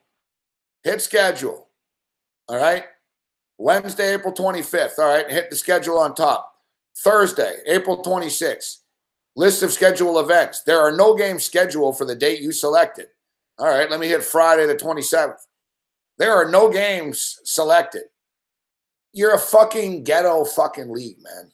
It's a great product, but, you know, it's run by a bunch of morons. Like Gary Bettman, fuck Donald Trump. Gary Bettman should be impeached. Gary Bettman should be impeached. Don't tell me, oh, he makes the league money. Fuck. No, he doesn't make the league money. All right. The NHL will be more popular without Gary Bettman. Gary Bettman's a fucking clown. He's a tool. He's destroyed our sport. The problem is, you know, let's just be real. It should be a fucking guy that knows hockey, all right? That fucking runs the NHL. Gary Bettman doesn't know fucking hockey from his fucking ass, fuck.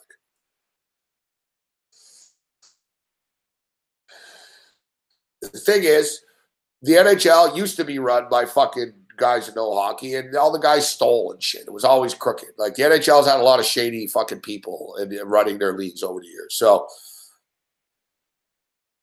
remember the Players Association guy, Alan Eagleson, was fucking everyone over, and John Ziegler, and fucking, there's been a lot of fucking under the table, let's keep this money, and fucking fuck these guys, and like, so the NHL sort of, you know, they went outside the inner circle. The NHL was sort of like a mob before. The hockey guys, you know what I mean? Oh, hey, buddy, you're in charge now. Great. Fuck. Where's my NHL fucking credit card? Did I like rack it up? Fucking right. So now they brought in the outsider, the businessman, Gary Bettman. But Bettman's just a shithead. Fuck. He's destroyed the actual sport. Like, NHL hockey's worse than it used to be. Candy ass shit. People getting suspended for nothing. It's just bullshit. Fuck. It's still a great league. I'm not shitting on the fucking sport of hockey, but the NHL can be run better than it is.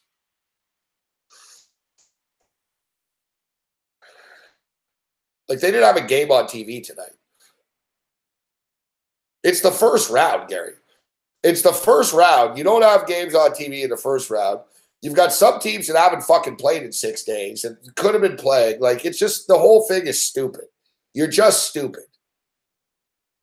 You know, you had 3 games on Saturday. You had 2 of them going head-to-head on Saturday afternoon.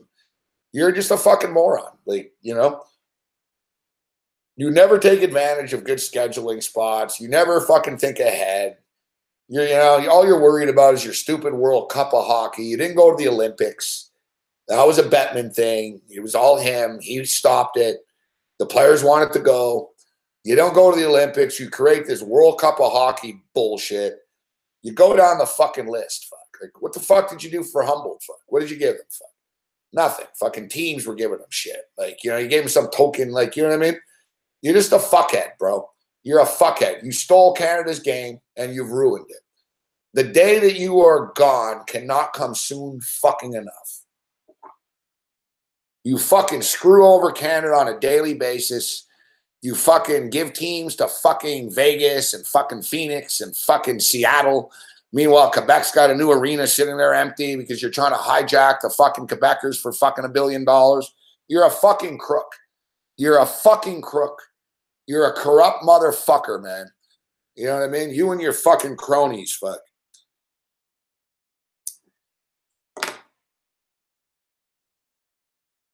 And the Canadian teams are in on it because they block it and shit. Montreal Canadiens, they don't want the Quebec Nordiques back. Toronto Maple Leafs, they don't want a team in Hamilton. Buffalo Sabres, they don't want a team. They're like a fucking cartel, fuck. Hey, let's put a team in Vegas because it's no threat to me, fuck. Let's put a team in Seattle. Why not? I don't give a shit. Fuck, it's fucking 3,000 miles from us and I'm getting money. Hey, let's put a team in Quebec. Well, I don't know about that. You know, maybe we should get more money and, you know, that's the gist of it. If you're Seattle or you're Vegas, it costs you $500 million to get in the league. If you're Quebec, it costs you $1 billion to get in the league. It's bullshit. It's bullshit. There should be a pro hockey team in Saskatchewan. Should be a fucking hockey team in Hamilton. Yeah, you got a fucking team in fucking Raleigh, for fuck's sakes. Raleigh, Durham. Yeah, that's working out fucking great. Fuck.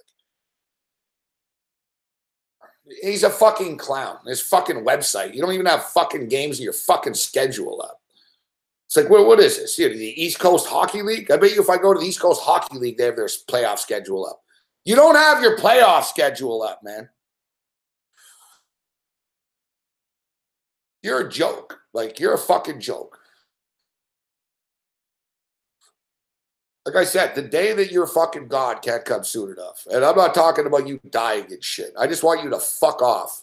I want you to retire and fuck off.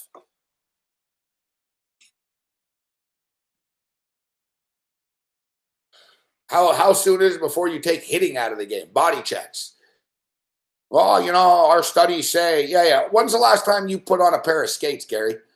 When was the last time you skated? Have you ever skated in your fucking life? What, a Rockefeller fucking center there? Even then, you probably haven't. Like, like, really? What do you know about hockey? What do you know about the sport of hockey? You know nothing about hockey. You fucking know nothing. You're a fucking stupid fucking midget. You're a stupid fucking midget. All right? You should be a fucking lawyer for fucking Walmart or something. Fuck. You know, you should be in the private community fucking making money as a fucking lawyer or something. Instead, I get why you're not. You fucking make a shitload of money running this fucking league into the ground.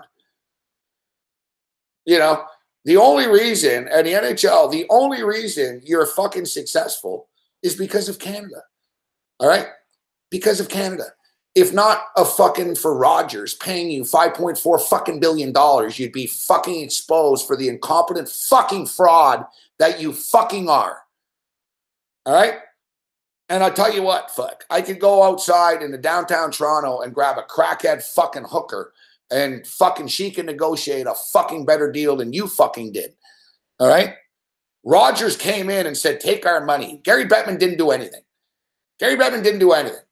A fucking monkey could sit here. Dude, it's Canada, all right? They're going to pay for the rights, fuck. All you need to know is NBC paid $2 billion and fucking Rogers paid $5.6 billion. Which country's bigger? So that the country with 350 million people paid $2 billion for the rights, and we paid $5.6 billion for the rights. And you won't even give us a fucking game. You won't give us a fucking team. You can't even fucking have, you can fucking have one block party for the Leafs per series because, you know, NHL rights after all, NHL rules. Fuck you and your fucking NHL rules. Fuck you and your fucking ghetto bracket contest. Fucking can't even fucking send invitations to fucking people because your website fucking sucks. Whoever runs the fucking NHL website, you're a fucking clown. Fuck. You're a fucking clown. All right? You're a fucking clown. The NHL fucking everything about you, fuck. You're a bunch of fucking fucksticks, man, that have fucking taken the game that I love so much hostage. You walk around fucking Toronto eating at fucking $3,000 steakhouses, fucking Canadians' fucking money. You treat this country like shit, fuck. Oh, we can't have a team in Hamilton. Can't have a team in fucking Quebec. Can't have, oh, no, but let's go to Seattle, fuck. Yeah, because Seattle has a great tradition of fucking hockey, you fucking little fucking midget fucking puke.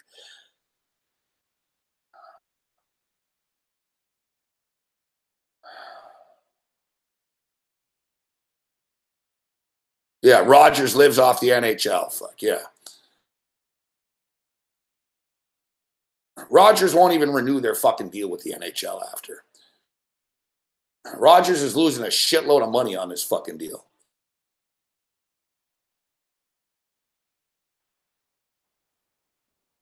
It's a 20-cent difference, fucking Drew. I'd settle the fuck down with that. Maybe when more than fucking 600,000 people in the United States watch a hockey game, you can come back to us, Drew. Canada fucking runs the NHL. Canada is the fucking NHL, and they screw the country over all the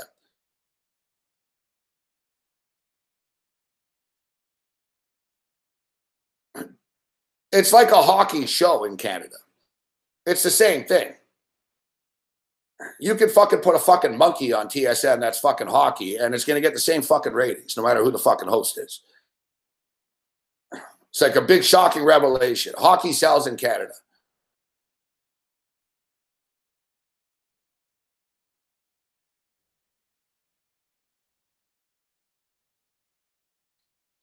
Whatever, Drew. Fuck. Yeah, I know. USA. You guys are the best. Fuck. So anyways, fuck Gary Bettman. He's a fucking idiot.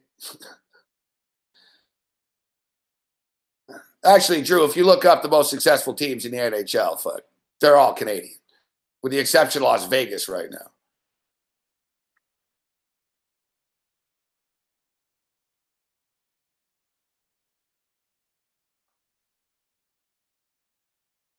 He's the best commissioner in sports, fuck. You're a smart guy, Drew, but I don't know if you're just trying to be contrarian or, you're just dead wrong.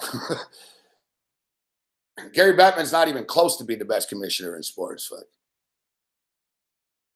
Every commissioner is better than him.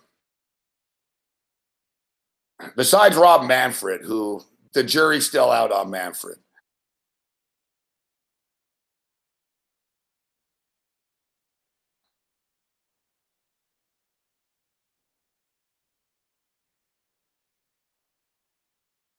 As far as vision and league property, Adam Silver's the smartest one.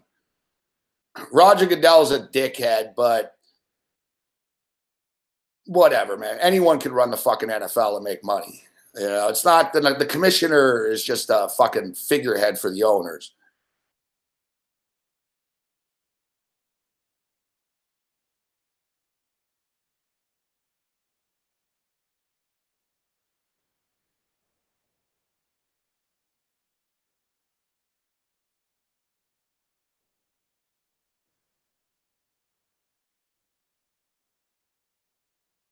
Nah, Bettman's not doing fine. Bettman's not doing fine. The sport of hockey it's losing its luster. And that's all Gary Bettman. Look, even Cam Stewart. Cam's not nearly as angry as I am. Cam Stewart was saying today, even off the air, he was like, I don't even barely watch the NHL playoffs. He goes, it's not the same. It's candy-ass shit. It is. It's candy-ass bullshit.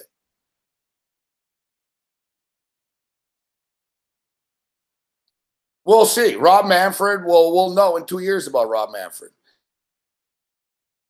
The collective bargaining agreement's coming up, and Rob Manfred's going to make a lot of changes to baseball. And, you know, we'll see where he goes with them.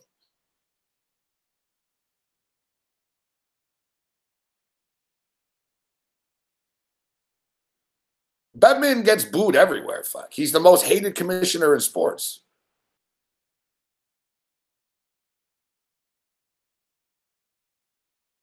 Like, by far, he's the most hated commissioner in sports. Like, Gary Bettman can't even walk down the street in Canada. Like, I see him, fuck. He's got, like, security around and shit. Like, he's not an idiot. He's a little motherfucking pipsqueak, fuck. You know what I mean? He's not a very popular guy. Like, he's here all the time, too. Their fucking office is supposedly in New York, but they really set up, like, NHL's head office is really the Air Canada Center. The NHL has a fucking floor there and shit. You see them all the time. Fuck. Bill fucking Daly is always here. I see that fucking cue ball everywhere.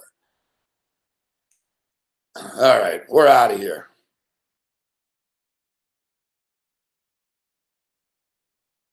Yeah, Bud Selig had a toupee.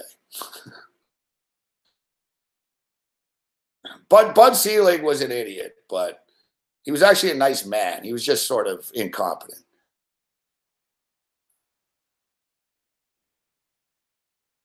All right, so we gave you the picks. I didn't want to go on this long, but I went on a rant about Gary Bettman. He can go fuck himself.